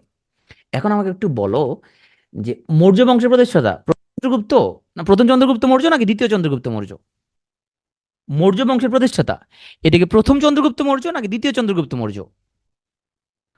মৌর্য বংশের প্রতিষ্ঠাতা কি প্রথম চন্দ্রগুপ্ত মৌর্য না দ্বিতীয় চন্দ্রগুপ্ত মৌর্য? প্রথমও না, দ্বিতীয় না। কারণ মৌর্য বংশের মধ্যে চন্দ্রগুপ্ত একটা ছিল, ওখানে প্রথম ছিল না, দ্বিতীয় ছিল না। তুমি আন্দাজ একটা দাও সেখানে। মৌর্য বংশের মধ্যে প্রথম ছিল না, দ্বিতীয় ছিল না, এখানে ছিল চন্দ্রগুপ্ত মৌর্য, কোনো প্রথম দ্বিতীয় নাই। হ্যাঁ, এই তুমি ব্যবসা শুরু করছো, শুধু চন্দ্রগুপ্ত মৌর্য, কোনো প্রথম দ্বিতীয় নাই এখানে। প্রথম দ্বিতীয় হচ্ছে তোমার গুপ্ত যুগে, কারণ এখানে দুটো চন্দ্রগুপ্ত আছে, একটা প্রথম চন্দ্রগুপ্ত আর দ্বিতীয় চন্দ্রগুপ্ত। এখানে আবার কোনো মৌর্য নাই কিন্তু, এখানে কিন্তু কোনো মৌর্য নাই, খেয়াল রেখো, কারণ এটা তো মৌর্য বংশ না। ইয়ার, ওটা ছিল চন্দ্রগুপ্ত মৌর্য, আর এই হলো শুধু চন্দ্রগুপ্ত, যেহেতু দুটো চন্দ্রগুপ্ত, একজন তো প্রথম চন্দ্রগুপ্ত, হচ্ছে দ্বিতীয় চন্দ্রগুপ্ত। এই দ্বিতীয় চন্দ্রগুপ্তর আমলে এখানে অনেক তোমার অনেক গুরুত্বপূর্ণ কাজ আছে, সেগুলো আমরা একটু জানবো। শ্রেষ্ঠ হচ্ছে সমুদ্রগুপ্ত, আর এই বংশটা প্রতিষ্ঠা করছে মহারাজা শ্রীগুপ্ত। তো এই গুপ্ত সাম্রাজ্যের অনেকগুলো বৈশিষ্ট্য আছে, সেটা হচ্ছে এটা ছিল ভারতের স্বর্ণযুগ। কেন স্বর্ণযুগ? কারণ এই সময় আবিষ্কার, বিজ্ঞান প্রযুক্তি, বাস্তুবিদ্যা, শিল্প, আইনশাস্ত্র, সাহিত্য, গণিত, জ্যোতির্বিদ্যা, দর্শন, হ্যাঁ, ধর্মশাস্ত্র, এটা উৎকর্ষ হয়, এবং হিন্দু ধর্মের পৃষ্ঠপোষকতা করছে গুপ্ত সম্রাটরা। অশোক, আমাদের গুপ্ত সম্রাটদের মধ্যে দ্বিতীয় চন্দ্রগুপ্ত, যার উপাধি ছিল বিক্রমাদিত্য, তার আমলে কিন্তু এখানের মধ্যে শিল্প সাহিত্যের অনেক প্রসার হয়। কি প্রসার হয়? উনি 9 জন পণ্ডিতকে নিয়ে নবরত্ন সভা গঠন করেন। তাহলে দ্বিতীয় চন্দ্রগুপ্ত ভাই উনি খুবই, বোঝা যাচ্ছে যে জ্ঞানী লোকদেরকে পছন্দ করতো সে। তো জ্ঞানী লোকরা তাকে উপাধি দিয়েছে বিক্রমাদিত্য বা সিংহ বিক্রম। তো এই দ্বিতীয় চন্দ্রগুপ্তের আমলে যে নবরত্ন সভা ছিল, সে নবরত্ন সভার উল্লেখযোগ্য ব্যক্তিদের আমরা অবদানগুলো একটু দেখি। উল্লেখযোগ্য হলেন আমাদের সংস্কৃত ভাষার শ্রেষ্ঠ কবি ও নাট্যকার মহাকবি কালিদাস, তারপরে ব্যাকরণবিদ এবং ভারতের শ্রেষ্ঠ অভিধান প্রণেতা অমর সিং, তারপর আর্যভট্ট এবং বরামিহির। আর্যভট্ট বরামিহিরকে আমাদের একটু পড়তে হবে, যে তাদের অবদানগুলো কি কি, আমরা আসবো সামনে। তো এই মহাকবি কালিদাস, উনি একটা মহাকাব্য লিখছে, মহাকাব্যের নাম হচ্ছে মেঘদূত। তাহলে মেঘদূত এটা হলো কালিদাসের মহাকাব্য। আর এটা ছাড়াও ওনার অভিজ্ঞান শকুন্তল নাটক, এই নাটকটা, এটা বিখ্যাত নাটক। তাহলে হচ্ছে যে কালিদাসের অবদান হচ্ছে কি কি এখানের মধ্যে, একটা হলো মেঘ মহাকাব্য লিখছে, এবং অভিজ্ঞান শকুন্তলম নাটক ওনার বিখ্যাত সাহিত্যকর্ম। আসলে অমর সিং, অমর সিং হচ্ছে উনি ডিকশনারি লিখছে এবং ছিল ব্যাকরণবিদ, এবং তার ডিকশনারির নাম হচ্ছে অমর কোষ। এখন হচ্ছে আর্যভট্ট বরামিহিরকে আমরা আলাদা করে এটা পড়া লাগবে। আর্যভট্ট ছিলেন একজন গণিতবিদ, আর বরামিহির ছিলেন জ্যোতির্বিদ, অ্যাস্ট্রোলজার ছিল। হুম, আর্যভট্ট ছিল গণিতবিদ। আর্যভট্ট যে বইটা লিখছে, বইয়ের নাম ছিল আর্য সিদ্ধান্ত। উনি সর্বপ্রথম পৃথিবীর আহ্নিক গতি এবং বার্ষিক গতি নির্ণয় করেন। আর বরামিহির, উনি যে বইটা লিখছে, বইয়ের নাম হচ্ছে বৃহৎ সংহিতা। তাহলে একজন ছিল জ্যোতির্বিদ, একজন ছিল গণিতবিদ। ওকে, এই কথা বলো না তোমরা, শুধু তোমরা একটা জিনিস বুঝতেছো না, এই জিনিসটা, সেটা হচ্ছে যে যারা আগে প্রিলি দাও নাই, এখানে আমি কোনো লাইন, অতিরিক্ত কোনো লাইন নাই, এখানে আমি কোনো ইতিহাস পড়াচ্ছি না। আমি তোমাকে পরীক্ষা পাশ করানোর জন্য আমি হচ্ছে যে তোমাকে পড়াচ্ছি। এই প্রতিটা লাইন গুরুত্বপূর্ণ, এগুলো সব পরীক্ষা আসবে। তোমরা ভাবতেছো এখানে মনে হয় আরফিন এমনি মনে গল্প করতেছে, এগুলো মনে এগুলো প্রতিটা জিনিস তো এখানে পরীক্ষা আসবে। তোমরা কেন কথা বলতেছো এখানের মধ্যে? এগুলো সব এমসিকিউতে আসবে, তুমি কেমন এগুলো আনসার করবে? আমি কোনো গল্প বলতেছি না এখানে, পরীক্ষা আসবে, এগুলো দাগাই রাখছে এখানে মধ্যে, দেখতেছো না এগুলা? আসলে গুপ্ত যুগের, এখানে আমরা বলছিলাম যে বর্তমান যে হিন্দু সংস্কৃতি, এটা ছিল মূলত গুপ্ত যুগেরই ফসল। ওকে, আর গুপ্ত যুগের শ্রেষ্ঠ রাজা ছিল সমুদ্রগুপ্ত। কেমন মনে রাখবো? সমুদ্রগুপ্ত সমুদ্র মন্থন ছিল, তো সে ছিল শ্রেষ্ঠ, এবং সে কিন্তু বাংলা জয় করছে। তো সমুদ্রগুপ্ত ভাই কিন্তু আবার তোমার হচ্ছে যে কাব্য রচনা করতো, কাব্য রচনার জন্য সে কথিরাজ উপাধি পাইছে, এবং সে ছিল গুপ্ত বংশের শ্রেষ্ঠ রাজা। গুপ্ত যুগে এখানে পাশা খেলা, মানে দাবা খেলা, দাবা খেলার প্রচলন হয়। দাবা খেলতে কারা কারা এখানে, দাবারও কারা কারা এখানে? আমার দাবার একটা ঘটনা বলি। এটা হচ্ছে যে ধরো, রাজাকে বাঁচানোর জন্য মাঝে মধ্যে কি করতে হয়? কেসলিং করতে হয়, তাই না? নৌকার সাথে কেসলিং করা লাগে রাজাকে মাঝে মধ্যে, তাই না? মাঝে মধ্যে রাজাকে কেসলিং করা লাগে। কেসলিং করলে কি রাজা মারা যায়? কেসলিং করলে আসলে রাজা মারা মারা যায় না। হ্যাঁ, রাজাকে সেভ করা হয়, তাই না? আমি মাঝে মধ্যে চিন্তা করি বাংলাদেশে আবার কোনো কেসলিং হয়ে গেলে কিনা। ধরো তোমার মাঝে মধ্যে মনে হয় এরকম, দেশের এখন যা অবস্থা, মাঝে মধ্যে আমার এরকম সন্দেহ লাগে আবার কোনো কেসলিং হয়ে গেলে কিনা আসলে। হ্যাঁ, অনেক সময় এরকম হয়, তাই না? রাজসাথে গিয়ে অনেক সময় কেসলিং হয় কিন্তু, তো ডেঞ্জারাস কিন্তু এগুলো ব্যাপার, রাজনৈতিক ব্যাপার তো। যাই হোক, আমরা আসলে পজিটিভ কিছু ভাবতে চাই, যে আবার মাঝে মধ্যে সন্দেহ লাগে আবার কেসলিং হয়ে গেল কিনা এখান থেকে কোনো কিছু। আচ্ছা, যাই হোক। তো তোমার গুপ্ত যুগে তাহলে চতুরঙ্গ বা দাবা খেলার প্রচলন হয়। তো গুপ্ত যুগ এখানের মধ্যে আমরা আরেকটু আছে এখানে, যে এখানে গুপ্ত যুগ চলাকালীন এখানের মধ্যে আরেকটা সাম্রাজ্য ছিল, তোমার কুষাণ সাম্রাজ্য। কুষাণ সাম্রাজ্য আমরা ডিটেলসে পড়বো না এখানের মধ্যে, ডিটেলস আমাদের লাগবে না। তো এখানে আমাদের একজন কুষাণ সম্রাট যার নাম ছিল প্রথম কনিষ্ক, আর তার একজন আয়ুর্বেদ চিকিৎসক ছিল যার নাম ছিল চরক। এই চরক ভাই, এটা হচ্ছে গুপ্ত সাম্রাজ্যের সমসাময়িক। এই চরক উনি একটা বই লিখছে, বই নাম ছিল সংহিতা। হ্যাঁ, এটা আয়ুর্বেদ বিষয়ক সর্বপ্রথম গ্রন্থ। তো গুপ্ত সাম্রাজ্যের পতন কেন ঘটলো? কারণ মধ্য এশিয়ার জাতির জাতি ছিল হুন জাতি, এরা যে ধরতো এটা একদম মায়া, একদম তোমার হচ্ছে যে সানডে মানডে ক্লোজ করে দিত। তো এই হুনদের আক্রমণে ভারতের গুপ্ত সাম্রাজ্যের পতন ঘটে ষষ্ঠ শতকের দিকে। ষষ্ঠ শতক মুখস্থ করতে হবে না, হুনদের আক্রমণে গুপ্ত সাম্রাজ্যের পতন ঘটে। আর যেহেতু গুপ্ত সাম্রাজ্যের পতন ঘটে গেল, একটা বড় সাম্রাজ্য ছিল, অনেক বছর ছিল ওরা, এটা দুর্বলতায় খুব অরাজক একটা পরিস্থিতি বিরাজ করলো। অরাজক পরিস্থিতি, একজন একজনটা দখল করে ফেলে, কোম্পানি দখল করে ফেলে। হেডমাস্টারের কথা তুমি বসে যাও, তোমার পতন হয়ে গেছে, ওর এটা গুদাম দখল করে ফেলতেছে এখানের মধ্যে, ওর সম্পদ টম্পদ নিয়ে যাচ্ছে এখানের মধ্যে, যেখানে সেখানে আনসার বাহিনী ডিউটি করতেছে না, ট্রাফিক পুলিশ ডিউটি করতেছে না। হ্যাঁ, এটা অরাজকের শৃঙ্খলাটা অবস্থা সৃষ্টি হয়েছে। এবং এখানে ট্রাফিক ডিউটি না করার কারণে এখানে যে কালেক্টর ধরো গ্যাঞ্জাম, পুলিশ ডিউটি না, বসে আছে ওরা। তো এই ফাঁকে দিয়া এখানে আমরা দুটো স্বাধীন রাজ্য দেখতে পাবো, একটা রাজ্যের নাম বঙ্গ, একটা নাম গৌড়, যেই দুইটা আমরা আগে যে একটু আগে আমরা পড়ে আসছিলাম, বঙ্গ এবং গৌড়। বঙ্গ গৌড় নিয়েও আমরা একটু আহ এখানে আমরা বঙ্গ গৌড় নিয়ে ডিটেলসে যাবো না, আমরা মূলত এখানে শাসক নিয়ে একটু পড়বো, এখানে শাসক নিয়ে একটু পড়বো। তাহলে চলো আমরা একটু গুপ্তটা একটু আমরা একটু রিভাইজ করে আসি, হ্যাঁ?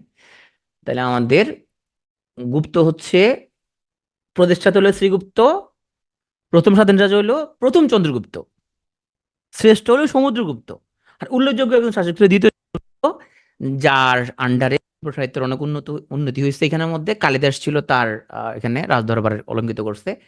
ব্যাকরণবিদ ছিল এখানে অমর সিংহ, সে একটা ডিকশনারি লিখছে, ডিকশনারির নাম হচ্ছে অমর কোষ।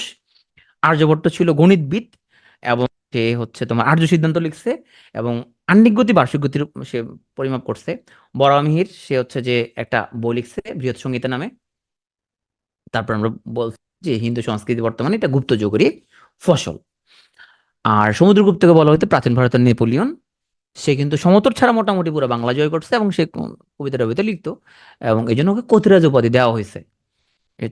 দাবা খেলা শুরু হয় এই যুগে, এবং আমরা দেখলাম যে বিশাল গুপ্ত সাম্রাজ্য পতন করে হুনদের আক্রমণে, এবং শেষ পর্যন্ত এখানের মধ্যে একটা বিশৃঙ্খল পরিস্থিতি সৃষ্টি হয়। এই অরাজক পরিস্থিতিতে এখানে দুটো স্বাধীন রাজ্য হয়ে যায়, বঙ্গ এবং গৌড়। তো আমরা বঙ্গ এবং গৌড়ের শাসককে নিয়ে একটু পড়বো। তো এই বিশৃঙ্খল পরিস্থিতিতে এখানে ডক্টর ইউনুস, না ডক্টর ইউনুস না, সরি, রাজা শশাঙ্ক, উনি হচ্ছে যে উনি তখন এখানে ক্ষমতা নেন। এই বিশৃঙ্খল পরিস্থিতিতে এখন তো এটা শাসন করতে হবে এখানের মধ্যে। উনি ছিলেন গৌড়ের রাজা। তো উনি উনি চিন্তা করলো এখানে এরকম গ্যাঞ্জাম করলো, তো এটা তোমার হচ্ছে যে এটা দেশ টিকবে না, ধ্বংস হয়ে যাবে। তুমি সবাই, এই তোমরা মারপিট করো না, আসো আমরা সব একসাথে আমরা দেশটা গঠন করি। উনি সব একসাথে পুরো বাংলাকে একসাথে উনি শাসন করছে। এই মারপিট থামো তোমরা, এখন বিশৃঙ্খল করো না, সম্পদ তোমরা লুট করিও না, তোমরা এখানে মধ্যে শাসন করি। এবং তোমার হচ্ছে এই শশাঙ্ককে বলা হয় প্রাচীন বাংলার প্রথম সার্বভৌম শাসক। আচ্ছা, শশাঙ্ক রিডেম্পশনের যে শশাঙ্ক, এই শশাঙ্ক সেই শশাঙ্ক সেম না কিন্তু, এই দুইটা আলাদা শশাঙ্ক। অনেকে দুই শশাঙ্ক মনে করতে পারো, ওই দুই শশাঙ্ক আলাদা। এই শশাঙ্ককে বলা হয় প্রাচীন বাংলার প্রথম সার্বভৌম শাসক। সার্বভৌম কেন? এই গুপ্ত সাম্রাজ্য, তারপর তোমার হচ্ছে যে এই যে মৌর্য, এগুলো কোত্থেকে নিয়ন্ত্রিত হইতো বলো? গুপ্ত, মৌর্য, এগুলো কোত্থেকে রূপান্তরিত মানে কন্ট্রোল হইতো এগুলো? এগুলো এটা ছিল পুরো ভারতীয় সাম্রাজ্য, তাই না? দিল্লির দিক থেকে কন্ট্রোল হইতো এটা। শশাঙ্ক ভাই উনি কইলো না, আমি বাংলাটাকে এখান দিয়ে আমি আলাদা করি, আমি এটাকে সার্বভৌম হিসেবে আমি এটা শাসন করতে চাই। শশাঙ্ক ভাইয়ের রাজধানী ছিল কর্ণ সুবর্ণ, যেটা বর্তমানে মুর্শিদাবাদ। তাহলে শশাঙ্ক ভাই উনি কি কি করছে দেখি। তো উনি তিনটা জনপদ মারপিট করতেছিল, ওগুলাকে একত্র করে ওই কয়েক তোমার মারপিট থামাও, ওর নাম দেন গৌড়। এবং 594 খ্রিস্টাব্দে উনি স্বাধীন গৌড় রাজ্য প্রতিষ্ঠা করে। এবং গৌড় রাজ্যের উনি হচ্ছে যে শক্তিশালী এবং স্বাধীন রাজা। এবং তাকে অনেক কাঠিলা নাম ডাকতে পারি, অবিভক্ত বাংলার প্রথম সার্বভৌম ও স্বাধীন রাজা শশাঙ্ক। হ্যাঁ? আর অন্য পদ হলো মহাসামন্ত।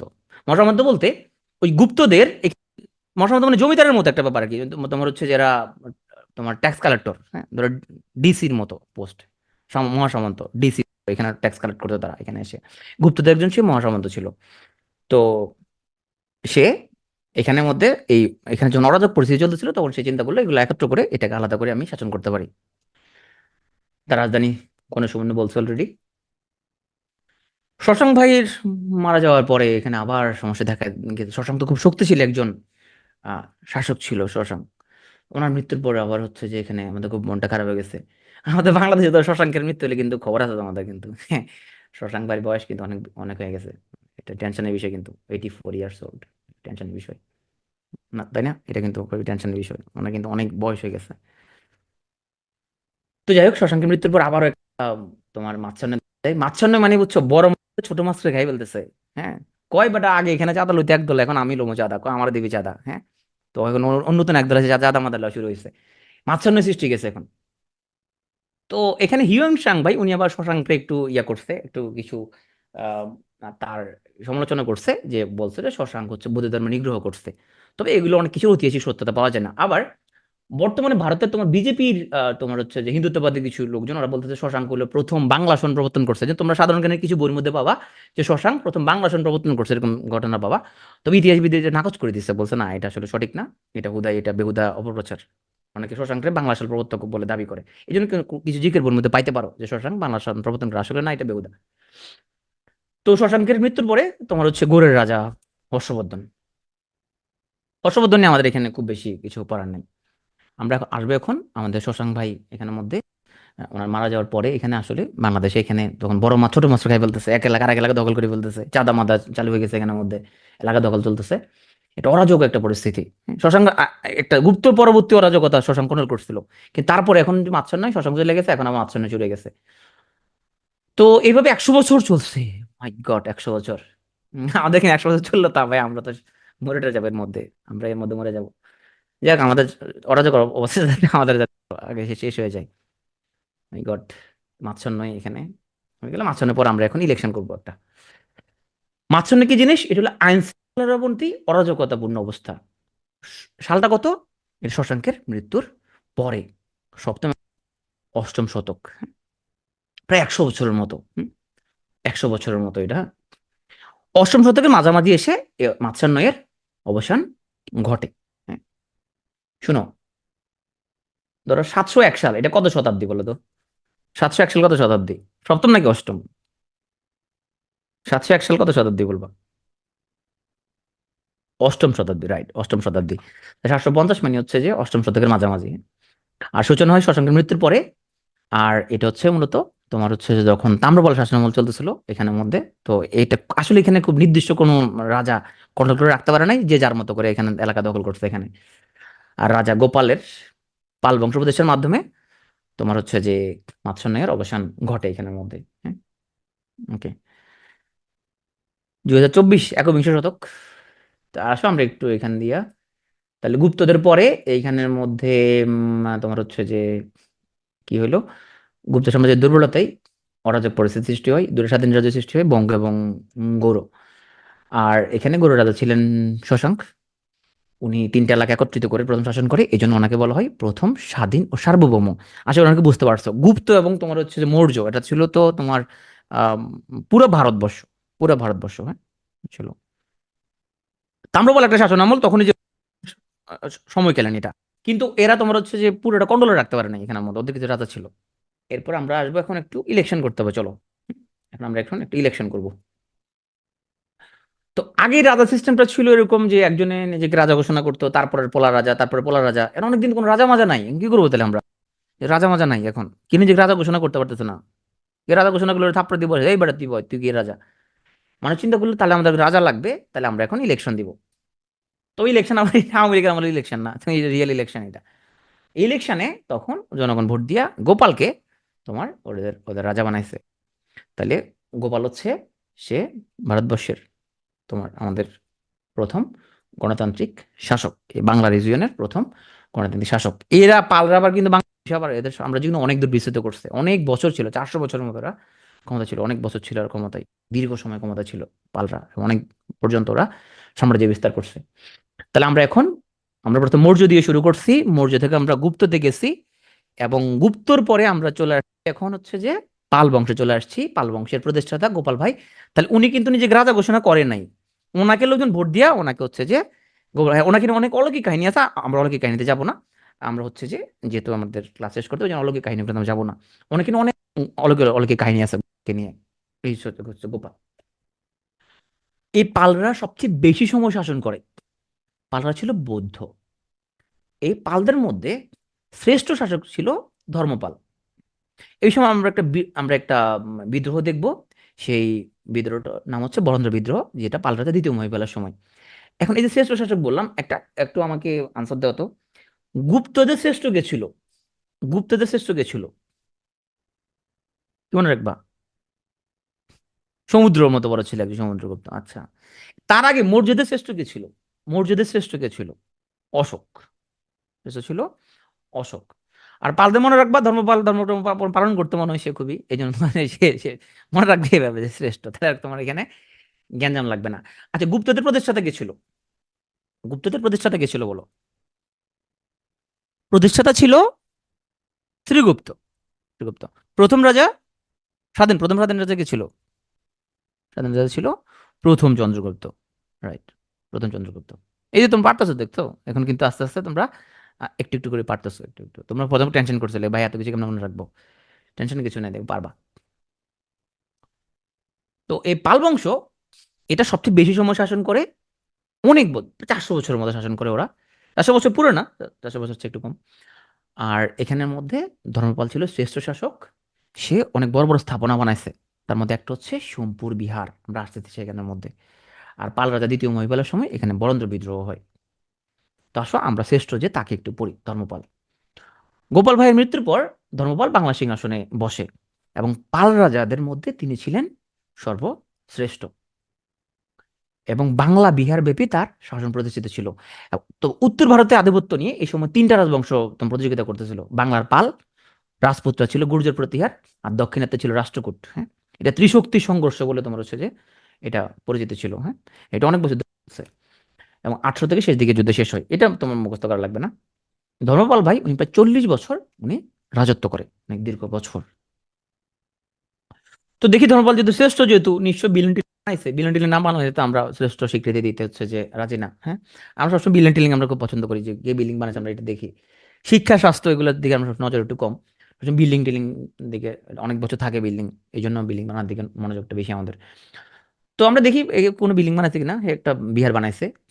কোথায়? নওগাঁ জেলার পাহাড়পুর নামক স্থানে সোমপুর বিহার নির্মাণ করেন। হ্যাঁ, বিহার কি জিনিস? বিহার হচ্ছে এখানে সাধুরা, সাধুরা এখানের মধ্যে তারা প্রার্থনা করে, মানুষের বিভিন্ন সমস্যার সমাধান দেয়। আবার এটি স্কুলের মতো, স্কুলের মতো মানে হচ্ছে ওখানে সাধুদের কাছে তুমি জ্ঞান অর্জন করতে পারবা যায় যায়। হ্যাঁ, এখানে সাধু সন্ন্যাসীরা যায় থাকে, ওরা এখানে জ্ঞান চর্চা করে, প্রার্থনা করে। তুমি যদি ওদের থেকে জ্ঞান নিতে পারবা, ওদের সংস্পর্শে থাকতে পারবা। হ্যাঁ, এটা হচ্ছে বিহার। জ্ঞান বিজ্ঞান নিয়ে গবেষণা হয় এখানের মধ্যে। তাহলে এছাড়াও সোমপুর বিহার ছাড়া উনি বিক্রমশীল বিহারও প্রতিষ্ঠা করে। ধর্মপাল ভাইয়ের মৃত্যুর পর ওনার পোলা দেবপাল সিংহাসনে বসে। তো আমাদের এই দেবপাল, তো ওনার বাপ এত কিছু করছে, সম্পর বিরাটের বানাইছে, সে তো কিছু একটা বানাবে। তবে সে নিজে হতে বানায় নাই, সে পৃষ্ঠপোষকতা করছে একটা জিনিস কি, নালন্দা বিশ্ববিদ্যালয়ের কিছু পৃষ্ঠপোষকতা করছে। কে পৃষ্ঠপোষকতা করছে? দেবপাল। কে বানাইছে, কে বানাইছে সেটা আমরা সামনে আসতেছি এখানের মধ্যে। এবং এই দেবপালের পৃষ্ঠপোষকতায় নালন্দা ইউনিভার্সিটি সমগ্র এশিয়ায় বৌদ্ধ সংস্কৃতির প্রধান প্রাণকেন্দ্র হয়ে ওঠে। এবং ইন্দ্রগুপ্ত নামক একজন ব্রাহ্মণকে উনি নালন্দা বিশ্ববিদ্যালয়ের উনি আচার্য নিযুক্ত করেছিলেন। চর্যাপদ কার আমলে? সেটা বাংলা ম্যাডাম পড়াবে। আচ্ছা, আমরা নালন্দা বিশ্ববিদ্যালয় একটু হুম? তাহলে আমরা বলছিলাম নালন্দা বিশ্ববিদ্যালয় প্যাট্রোনাইজ করছে, ফান্ডিং দিছে, এটাকে পৃষ্ঠপোষকতা করছে হচ্ছে দেবপাল। এটা বানায় নাই, এটা বানাইছে কুমারগুপ্ত, গুপ্ত বংশের কুমারগুপ্ত। তখন খুব ছোট ছিল আর কি, তখন অতটা বিখ্যাত ছিল না। তাহলে কুমারগুপ্ত এটা বানাইছে পঞ্চম শতকে, গুপ্ত বংশের কুমারগুপ্ত এটা বানাইছে। এই নালন্দা বিশ্ববিদ্যালয় হচ্ছে শ্রেষ্ঠ প্রাচীন বিশ্ববিদ্যালয়। হ্যাঁ, কোথায়? ভারতের বিহারে। এটা খ্রিস্টীয় 457 থেকে 1197 অব্দ পর্যন্ত এটা বৌদ্ধ শিক্ষা কেন্দ্র ছিল। আর নালন্দা বিশ্ববিদ্যালয়ের এই মহাবিহারের একজন আচার্য, ওনার নাম ছিল মহাবীর শিলভদ্র। এবং বিদেশ থেকে লোকজন এখানের মধ্যে পিএইচডি করতে করতে আসতো। আর 2014 সালে নালন্দা বিশ্ববিদ্যালয় পুনরায় চালু হয়, এবং উপাচার্য হিসেবে বর্তমানে নিয়োগ পান নোবেলজয়ী অর্থনীতিবিদ অমর্ত্য সেন। ইকতারুদ্দিন মোহাম্মদ বখতিয়ার খলজি নালন্দা বিশ্ববিদ্যালয়ে পড়ায় দেন বলে একটা অপপ্রচার আছে। এটা ইতিহাসবিদরা বলতে এটা আসলে বিজেপির একদম একবারে অপপ্রচার। এগুলো কোনো ঐতিহাসিক কোনো ভিত্তি নাই যেটা বলে। এবং ওদের অন্যতম বড় একটা ইয়ে ছিল, প্রপাগান্ডা ছিল যে বলছে হচ্ছে নালন্দা বিশ্ববিদ্যালয়ে পড়াই দিছে এবং অনেক মাস ধরে এটা পড়ছে এটা। তো যাই হোক, এগুলো যেহেতু তোমার বিভিন্ন রকমের ঐতিহাসিক ব্যাপার, এগুলো নিয়ে বিতর্ক থাকবে, আলোচনা হবে এগুলো নিয়ে। তা নালন্দা বিশ্ববিদ্যালয়ের প্রতিষ্ঠাতা বলছে এটা হচ্ছে কুমারগুপ্ত, করছিল দেবপাল। শিলভদ্র এখানের একজন আচার্য ছিল। আর বর্তমানে আবার শুরু হয়েছে 2014 সালে চালু হয়, এবং উপাচার্য হিসেবে নিয়োগ পান হচ্ছে বলছে অর্থনীতিবিদ অমর্ত্য সেন। এবং এটা পৃথিবীর অন্যতম প্রাচীন বিশ্ববিদ্যালয়, প্রতিষ্ঠাতা কুমারগুপ্ত, এবং এটা প্যাট্রোনাইজ করছে কে? দেবপাল। পাল বংশে যেহেতু অনেক বছর, তো এখানে তো মানুষজন সবসময় এখানে না, তারা সুশাসন প্রতিষ্ঠা করতে পারে নাই, দেখি তারা কি করছে। এই সময় একটা বিদ্রোহ হয়, যে বিদ্রোহ হচ্ছে কৈবর্ত বিদ্রোহ, যেটা বাংলার প্রথম সফল বিদ্রোহ। দিব্যর নেতৃত্বে, দিব্যকে ছিল দিব্য একজন কর্মচারী, তার নেতৃত্বে। এবং কৈবর্ত মানে কি? কৈবর্ত মানে যারা ধরে। তো এই ঘটনাটা করে রাজা দ্বিতীয় মহিপালের সময়। কেন দ্বিতীয় মহিপাল বলছে যে মাছ মাংস খাওয়া যাবে না, শুধু শাকসবজি খাইতে হবে? তো এই জন্য তোমার হচ্ছে যে এটা নিয়ে মানুষের উপরে সে খুব নির্যাতন চালাইতো। ওই দিক দিয়ে পাল বংশের উত্তর দিকে নিয়ে এখানের মধ্যে একটা ভ্রাতৃকলহ শুরু হয়েছে, একটা অরাজক পরিস্থিতি। তো এই সময় জেলে সম্প্রদায়, ওরা যেহেতু মাছ খাইতো ওরা, তখন ওরা পাল কর্মচারী দিব্যর নেতৃত্বে, ওরা এই অরাজকতা থেকে রক্ষা পাওয়ার জন্য ওরা হচ্ছে পালের রাজার বিরুদ্ধে বিদ্রোহ করে। এটাই ইতিহাসে কৈবর্ত বা বরেন্দ্র বিদ্রোহ নামে পরিচিত। পাল বংশের সর্বশেষ শাসক বা সর্বশেষ রাজা উনি হচ্ছে রামপাল। দেখো আমি একটা লাইন দিচ্ছি এখানের মধ্যে, এটা হচ্ছে সফল। কারণ পরীক্ষা অপশনের মধ্যে রামপাল সবসময় থাকবে না, কারণ রামপালের পরেও ছিল মদন পাল। হ্যাঁ, তো এখন তাহলে মদন পাল আসলে উল্লেখযোগ্য কোনো কাজ কিছু করতে পারে না, একটু বোকাচোদা টাইপের ছিল আর কি। তো এই জন্য আমরা হচ্ছে পরীক্ষার মধ্যে অপশনে যদি রামপাল থাকে, রামপাল দিবা। তো মদন পাল যদি থাকে, ধরো তোমার হচ্ছে মদন পাল আছে অপশনে, রামপাল আছে, মদন পালও আছে, তখন তুমি অবশ্যই মদন পাল দাগাবা। মদন পাল উল্লেখযোগ্য কিছু করে নাই, সেজন্য অনেক বইয়ের মধ্যে মদন পালের নামই নাই। ওকে, কিন্তু সর্বশেষ শাসক কিন্তু মদন পাল, বাট অনেক বইয়ের মধ্যে তার নামটা পাওয়া যায় না। সবাই রামপাল বলছে, এখানের মধ্যে সবাই বলছে রামপাল।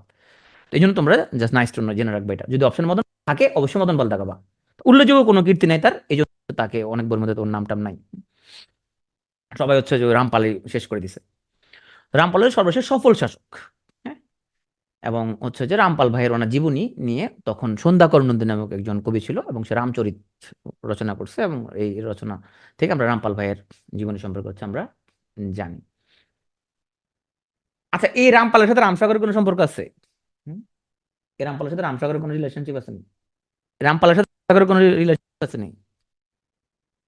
হ্যাঁ, মানে আমরা অনেক সময় মনে করি যে নামে মিল থাকলেই মনে হয়, না না, কোনো রিলেশনশিপ নাই। দুইটা দুই ও সময়ের ডিফারেন্স আছে এখানের মধ্যে। তোমার রামপালের সাথে, যে সুশান্ত পাল তো নিশ্চয়ই পাল বংশের শাসক না। এই রামপালের সাথে আসলে রামসাগরের সম্পর্ক নাই, রামসাগর হচ্ছে আরেকজনের অবদান, এ রামপাল হচ্ছে একজন রাজা, দুটো আলাদা জিনিস। Okay? তো আমাদের এখন অনেকজন প্রশ্ন করছিল যে ভাইয়া, চর্যাপদ কার আমলে হয়েছিল? চর্যাপদ হয়েছিল পাল আমলে। তোর উত্তর পেয়ে গেছো, এই যে ওটা পাল আমলে হয়েছিল চর্যাপদ। আর পাল রাজারা ছিল, ওরা ছিল আমাদের এই অঞ্চলের, বরদন অঞ্চলের দেশীয় শাসক। আচ্ছা, মৌর্যরা কি দেশীয় শাসক ছিল? মৌর্যরা আমাদের এই অঞ্চলের শাসক ছিল? মৌর্যরা, মৌর্যরা কি এই অঞ্চলে ছিল? না। গুপ্তরা, গুপ্তরা, না। সেনরা, সেনরা ছিল? সেনরা এই অঞ্চলের না, সেনরা এই অঞ্চলের না, সেনরা এই অঞ্চলে ছিল না। তাহলে পালরা ওরা হচ্ছে যে আমাদের বরেন্দ্র অঞ্চলে দেশীয় শাসক, ধর্ম ছিল বৌদ্ধ, এবং সবচেয়ে দীর্ঘ সময় শাসন করছে, বংশানুক্রমিক শাসন করছে 400 বছরের মতো। আর সোমপুর বিহার বানাইছে। এদের সর্বশ্রেষ্ঠ শাসক পাল আমলের নাম ছিল ধর্মপাল। রামপালের আত্মজীবনী লিখছিল সন্ধ্যাকর নন্দী, রামচরিতম। উনি রামপালের সভাপতি ছিল। আর আমরা বলছিলাম যে পাল আমলে বিদ্রোহ হয়েছে, বিদ্রোহের নাম ছিল কৈবর্ত বিদ্রোহ, নেতা ছিল দিব্য, এবং রাজা দ্বিতীয় মহিপালের সময় তোমার হচ্ছে যে কৈবর্ত বিদ্রোহটা হয়। এটা সামন্ত বিদ্রোহ বলা হয় এটাকে। পাল রাজাদের পিতৃভূমি ছিল বরেন্দ্র, বরেন্দ্র সন্তানরা। তো এখানের মধ্যে পালামতে, এখানে আমরা একটা পাল যুগের পুঁথিচিত্র পাই, তালপাতার পুঁথিচিত্র, এটা পাল যুগের নিদর্শন। আর এই সময় তালপাতা এবং চিত্র চিত্র সম্বলিত একটা গ্রন্থ পাওয়া গেছে। সে গ্রন্থের নাম হচ্ছে অষ্ট সাহসিকা প্রজ্ঞাপারমিতা, যেটা প্রথম মহিপালের আমলের হয়েছে বলে ধরা হয়। ওকে, তাহলে আমরা পাল্টা পড়ে ফেললাম একদম নালন্দা নিয়ে। ঐতিহাসিক জিনিসপত্রগুলো নিয়ে সবসময় বিতর্ক থাকবে, তা আমরা এখানে স্লাইডে যা যা রাখছি, তুমি মোটামুটি এগুলো বিসিএস পরীক্ষার জন্য পড়তে পারো। এগুলো মোটামুটি আমরা হচ্ছে যে বিভিন্ন বই পুস্তক গবেষণা করে এখানে যতটুকু রাখছি, এই তথ্যগুলোর উপরে তুমি আস্থা রাখতে পারো। হ্যাঁ, আমি জানি বিভিন্ন বইয়ের মধ্যে বিভিন্ন রকম জিনিস লিখছে, আমি আবার বিভিন্ন রাইটারকে আবার তোমার বলি যে ভাই আপনার বইতে এটা কেন লিখছেন, এটা ঝামেলা হচ্ছে পোলাপানের মধ্যে। আলালের বইয়ের মধ্যে অনেক ও ইতিহাস উল্টাপাল্টা করছে, তো আমি ওকে বলছিলাম যে তুমি এগুলো লিখছো যে এগুলো তো ঝামেলা হচ্ছে একটু পোলাপান, তো এগুলোর মধ্যে একটু ও বলছে ঠিক করে দিবে এডিশন গুলোর মধ্যে। আবার বাজার এক এক বইয়ের মধ্যে এক এক রকমের এগুলো। আমি কয়েকজনকে বলছি পার্সোনালি যে ভাই এটার মধ্যে সমস্যা আছে একটু এটা। তো মোটামুটি এখানে তথ্য যেগুলো আছে এগুলো তুমি আস্থা রাখতে পারো, হ্যাঁ। আমি জানি বিভিন্ন বইয়ের মধ্যে বিভিন্ন কিছু লেখা আছে, আমরা জানি। তুমি যে বইগুলো পড়ছো সেগুলো তো আমরা তো পড়ি, তাই না, আমরা দেখি যে কি লেখা আছে। তো এই তথ্যের উপর তুমি আস্থা রাখতে পারো মোটামুটি, হ্যাঁ? আমি বলে দিব কোন তথ্য নিবে তোর কাছে।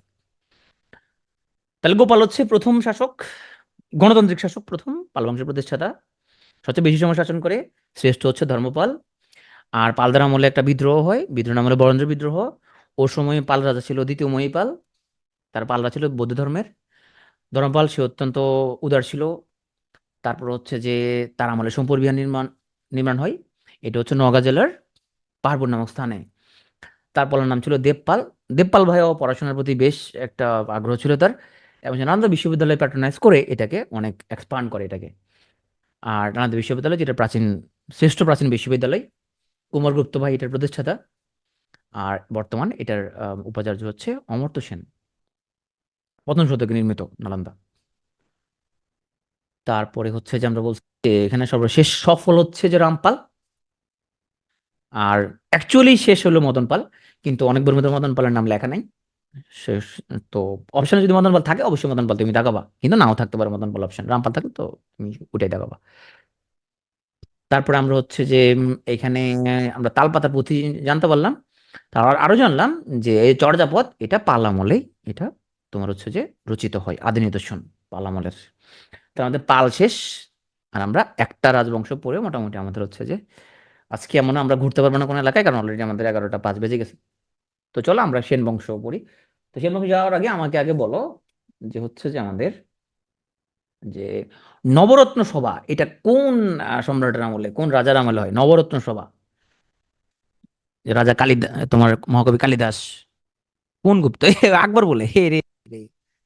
না, আকবর তো পরে, ঠিক আছে আকবরেরও রাজসভা ছিল, ঠিক আছে আকবরের রাজসভা ছিল, সেখানে আমরা মুঘল আমলে আসবো। আজকে তো আকবর পারেনি আমরা। দ্বিতীয় চন্দ্রগুপ্ত। ওকে। দ্বিতীয় চন্দ্রগুপ্তের টাইটেল কি ছিল? দ্বিতীয় চন্দ্রগুপ্ত টাইটেল কি ছিল? টাইটেল ছিল বিক্রমাদিত্য। টাইটেল ছিল বিক্রমাদিত্য। ওকে। এই যে তোমরা পারতেছো দেখছো। সোমপুর বিহার নির্মাণ করছে কে কো? সোমপুর বিহার কে বানাইছে?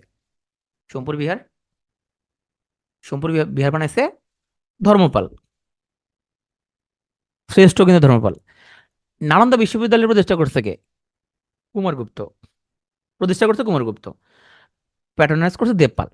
এখন দেখো যে ধরো এক্সামের মধ্যে নালন্দা বিশ্ববিদ্যালয় প্রতিষ্ঠা কে, ধরো এখানে কুমারগুপ্ত নাই জিনিসটা, তখন এখানে অপশন আছে ধরো তোমার দেবপাল, রামপাল, হ্যাঁ, ধর্মপাল। তখন কোনটা আমরা যৌক্তিক আনসার হিসেবে দিতে পারি বলো? তোর পরীক্ষা আসলো, তো নালন্দা বিশ্ববিদ্যালয় প্রতিষ্ঠাতাকে দেবপাল, রামপাল, ধর্মপাল এরকম আসলো, কুমারগুপ্ত নাই। তো যৌক্তিকভাবে তুমি দেবপালকে দিবা, উনি এত টাকা টুকা দিচ্ছে এটাকে এত এক্সপ্যান্ড করছে, তো এইভাবে দিবা। এভাবে তুমি অনুমান করবা যে কাছাকাছি কোনটা হতে পারে, তাহলে দেবপাল হতে পারে, হ্যাঁ। তো চলো আমরা মদন পাল বলে দিবা, আচ্ছা ঠিক আছে। আমরা এখন চলে আসবো আমাদের রাজবংশের মধ্যে সর্বশেষ রাজবংশ, সেটা হচ্ছে সেন বংশ। সেন পরে আজকে ক্লাস শেষ। তো সেন রাজবংশের প্রতিষ্ঠাতা হলো সামন্ত সেন। হ্যাঁ। তো সামন্ত সেন ভাই উনি হচ্ছে যে আসছে রাঢ় অঞ্চলে, প্রথম বসতি স্থাপন করে আইসা। তো উনি বর্ধমান অঞ্চলে বাস করতো, কিন্তু উনি নিজেকে রাজা উনি ঘোষণা বা রাজা উপাধি ধারণ করেন নাই উনি। ওনার পুত্র হেমন্ত সেন উনি স্বাধীন সেন রাজ্য প্রতিষ্ঠা করে প্রথম মহারাজা উপাধি ধারণ করে। তাহলে সামন্ত সেন হচ্ছে প্রতিষ্ঠাতা, কিন্তু নিজেকে রাজা উপাধি ধারণ করেন নাই সে। এবং এখানের মধ্যে তার পোলা হেমন্ত সেন, সে নিজেকে প্রথম মহারাজা ঘোষণা করে। শ্রেষ্ঠ রাজাকে শ্রেষ্ঠ হচ্ছে বিজয় সেন। তাহলে সমুদ্র, ধর্ম, বিজয়, হ্যাঁ, সমুদ্রের মতো বড় ধর্মপাল, হ্যাঁ, ধর্মকর্ম করতো বিজয়, মানে কিছু মনে বিজয় করছে। শ্রেষ্ঠদের নাম নাই মনে রাখবো আমরা, হ্যাঁ। বিজয় সেন, সে ছিল শ্রেষ্ঠ। হুগলি জেলার বিজয়পুরে ছিল তার প্রথম রাজধানী, পরে মুন্সিগঞ্জের বিক্রমপুরে রাজধানী সে করছে, হ্যাঁ। আর সেন বংশের আমলে বাংলা দীর্ঘকাল ব্যাপী একক রাজা, মানে একজন রাজার আন্ডারে দীর্ঘকাল ধরে এখানের মধ্যে ছিল। আর ধর্মের দিক থেকে তোমরা জানো, সেনরা ছিল তোমরা হচ্ছে হিন্দু ধর্ম অবলম্বী। আর এখানের মধ্যে হিন্দু ধর্মের মধ্যে তোমার শৈব হচ্ছে কারা, যারা শিবকে, যারা চিফ গড মানে শিবের উপাসক যারা, তারা বলে শৈব। তাহলে ধর্মের দিক থেকে বিজয় ছিল শিবের উপাসক। এখন আসো আমরা এখানে একজন উল্লেখযোগ্য শাসক, তোমার হচ্ছে যে বিজয় সেনের পরে তার পলার নাম হলো বল্লাল সেন। সে খুব গুরুত্বপূর্ণ। বল্লাল সেন অত্যন্ত জ্ঞানী গুণী ছিল, সুপণ্ডিত, বিসিএস ক্যাডার ছিল মনে হয়, না বিসিএস ক্যাডার না, মহারাজ সম্রাট। সম্রাট হচ্ছে অনেক বড় টান, সম্রাট হচ্ছে অনেক বড় টান, ধরো তোমার পুরো ভারতবর্ষ এরকম সম্রাট। আর ধরো একটা এলাকা, ধরো বাংলা একটা এলাকা, এটা হচ্ছে রাজা। সম্রাট আরো অনেক বড় এলাকা। তো বল্লাল সেন ভাই খুব সুপণ্ডিত ছিল, সে বই পুস্তকে লিখছে, সে দুটো গ্রন্থ লিখছে, একটা নাম দান সাগর, একটা নাম হলো অদ্ভুত সাগর। তখনকার আমলে রাজারা আবার এরকম বই টই লিখতে, যারা অন্য ধারা হয়তো লেখাইতে হয়তো লেখাই হতো নিজের নামে চালাই দিতে, এরকমই হইতে পারে, তাই না? কারণ এত টাইম আছে না রাজা, রাজা এখানে তোমার এত কাজকর্ম করে বই পুস্তক লেখা, আচ্ছা ঠিক আছে, ওর নামে যে ছাপাইছে সে লিখছে দান সাগর এবং অদ্ভুত সাগর। তোমার দুটি গ্রন্থ রচনা করে, অনেক অবদান আছে অনেক। আর উনি তান্ত্রিক হিন্দু ধর্মের পৃষ্ঠপোষক ছিল। এখানে মনে রাখবে একটা জিনিস, কলিন্য প্রথা। কলিন্য মানে কি? কলিন্য মানে কি? কুলিন, কুলিন, কুলিন, এটা ব্রাহ্মণদের বিশুদ্ধতা রক্ষার জন্য সে এই সিস্টেম প্রবর্তন করছিল। হ্যাঁ, তবে এই সিস্টেমটা কিন্তু বৈষম্য আরো বাড়াইছে, হিন্দু ধর্মের মধ্যে বৈষম্য আরো বাড়াইছে। সে কলিন্য প্রথা প্রবর্তন করছিল সে। তাহলে এই ল্যান্ডে গুরুত্বপূর্ণ, কলিন্য প্রথা প্রথম প্রবর্তন করেন কে? বল্লাল সেন। হ্যাঁ, দান সাগর দুধসাগরকে লিখছে বল্লাল সেন। শ্রেষ্ঠ কে ছিল বলতো? শ্রেষ্ঠ কে ছিল? শ্রেষ্ঠ কে ছিল? বিজয় সেন। শ্রেষ্ঠ ছিল কে? বিজয় সেন। শ্রেষ্ঠ বিজয় সেন। আর বিজয় সেনের বলা হলো বল্লাল সেন। বল্লাল সেন দুটো অবদান কি? দুটো অবদান হচ্ছে সে দান সাগর অদ্ভুত সাগর লিখছে এবং কলিন্য প্রথা প্রবর্তন করছে। ওকে, এখন আসো আমরা সেন বংশের একদম শেষ দিকে চলে আসছি। বল্লাল সেনের পোলা লক্ষণ সেন, সে একটু দুর্ভাগা ছিল। দুর্ভাগা ছিল বলতে পৃথিবীতে কিছু দুর্ভাগা শাসক আছে, তার মধ্যে একটা হচ্ছে তোমার এখন যে ইংল্যান্ডের রাজা, কিনা ইংল্যান্ডের রাজা এখন, ওর নাম কি? চার্লস, প্রিন্সেস ডায়নার জামাই না? ওর নাম ছিল চার্লস না? ওর নাম চার্লস না যে রাজা? আচ্ছা। তো ওর দুর্ভাগ্য হলো ওর আম্মা বেশি হায়াত পাইছে। ওর আম্মা এত হায়াত পাইছে, এখন হের আম্মা মারা যাচ্ছে না বলে হে রাজা হইতে পারতেছে না সে। ওরা অনেক হায়াত পাওয়ার কারণে সেরা অনেক বুড়া বয়সে সে রাজা হয়েছে। আরো আরো ছিল তোমার আরেকজন, তোমার হচ্ছে যে রানী ভিক্টোরিয়া, ভিক্টোরিয়ার পোলা সেম, মানে ভিক্টোরিয়ার পোলা সে একটু প্লে প্লে বয় টাইপের ছিল। সেও রাজা হইতে হইতে হইতে হইতে ওর বুড়া হয়ে গেছে সে, কারণ ওর আম্মা এত বছর হায়াত পাইছে। লক্ষণ সেন এখানে দুর্ভাগ্য একটু, ওর আব্বা এত হায়াত পাইছে, বলাল সেন অনেক বছর হায়াত পাইছে, হায়াত পাওয়ার পরে এখন লক্ষণ সেন উনি রাজা হইতে হইতে বুড়া হয়ে গেছে। তো এখান দিয়ে একটু দুর্ভাগ্য আছে তার।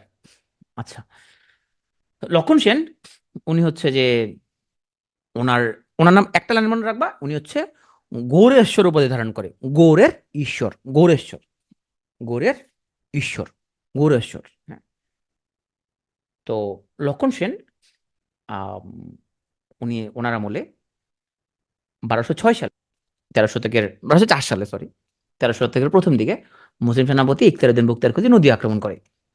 বৃদ্ধ লক্ষণ সেন উনি তখন লাঞ্চ করতেছিল, উনি কোনো প্রতিরোধ করেন নাই। প্রথমে লক্ষণ সেন বখতিয়ার খলজি 18 জন তোমার হচ্ছে যে ঘোড়সওয়ার নিয়ে ঢুকে গেছিল, ওরা ভাবছিল মনে হয় ওরা ঘোড়া বিক্রি করতে আসছে। ওনার মেইন বাহিনী ছিল আরো পিছনে, প্রথমে এসে ওরা প্রবল আক্রমণ শুরু করে দেয়। তো লক্ষণ সেন তখন উনি কোনো প্রতিরোধ না করে, উনি তো নদী পথে, উনি আরেকটা রাজধানী ছিল, সে রাজধানী হচ্ছে তোমার মুন্সিগঞ্জ জেলার বিক্রমপুরে আশ্রয় গ্রহণ করে। হ্যাঁ, আর আচ্ছা, আমি বলছিলাম তোমার ইয়ার মধ্যে যে লক্ষণ সেনের পতনের মধ্যে দিয়ে সেন কিন্তু পতন হয় নাই পুরোপুরি। লক্ষণ সেন ওখানে যাওয়ার পরে ওনার পোলা কেশব সেন কিন্তু পরে রাজা হয়েছিল। ওনার পোলা কেশব সেন কিন্তু রাজা, তাহলে সেন, লক্ষণ সেন কিন্তু শেষ রাজা না, শেষ রাজা হলো কেশব সেন। কিন্তু এরপরও অপশনের মধ্যে কেশব সেন নাও থাকতে পারে, কারণ সে তো আর বিখ্যাত কেউ না, যেহেতু বিখ্যাত না তার বাপের মতো, সেই জন্য কেশব সেন অনেক বইয়ের মধ্যে নাই, অনেক জায়গায় অপশনের মধ্যে তুমি পাবা না। সেক্ষেত্রে তুমি লক্ষণ সেনকে শেষ রাজা হিসেবে ধরে নেবা, কিন্তু বেসিক্যালি এটা হলো কেশব সেন, কারণ সে পালা যাওয়া যাই বিক্রমপুর, আবার সে ওখানে আশ্রয় তোমার হচ্ছে যে গ্রহণ করছে। আর লক্ষণ সেনের পরে এখানে প্রায় হচ্ছে তোমার অ্যারাউন্ড 800 বছর বাংলার কোনো তোমার সম্রাট পালানোর কোনো ইতিহাস নাই। এবং সবশেষে 2024 সালে শেখ হাসিনা পালায়া আরেকটা ইতিহাস উনি ক্রিয়েট করেন। 800 বছরের মধ্যে আর কি পালায় নাই এর মধ্যে। তো এখানে আমরা একটা অবদানগুলো দেখি। এখানে বলাল সেন উনি কলিঙ্গ প্রবর্তন করছিল, অদ্ভুত সাগর, দান সাগর লিখছিল, এবং ঢাকেশ্বরী মন্দির। কিভাবে?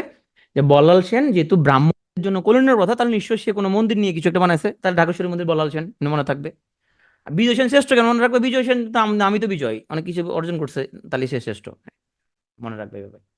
বলাল সেন উনি ঢাকেশ্বরী মন্দির প্রতিষ্ঠা করছে। লক্ষ্য সেন ওর দুর্ভাগ্য, বেশি দিন শাসন করতে পারে না সে। এবার আসলে আমরা একটু রিভিউ করি, হ্যাঁ।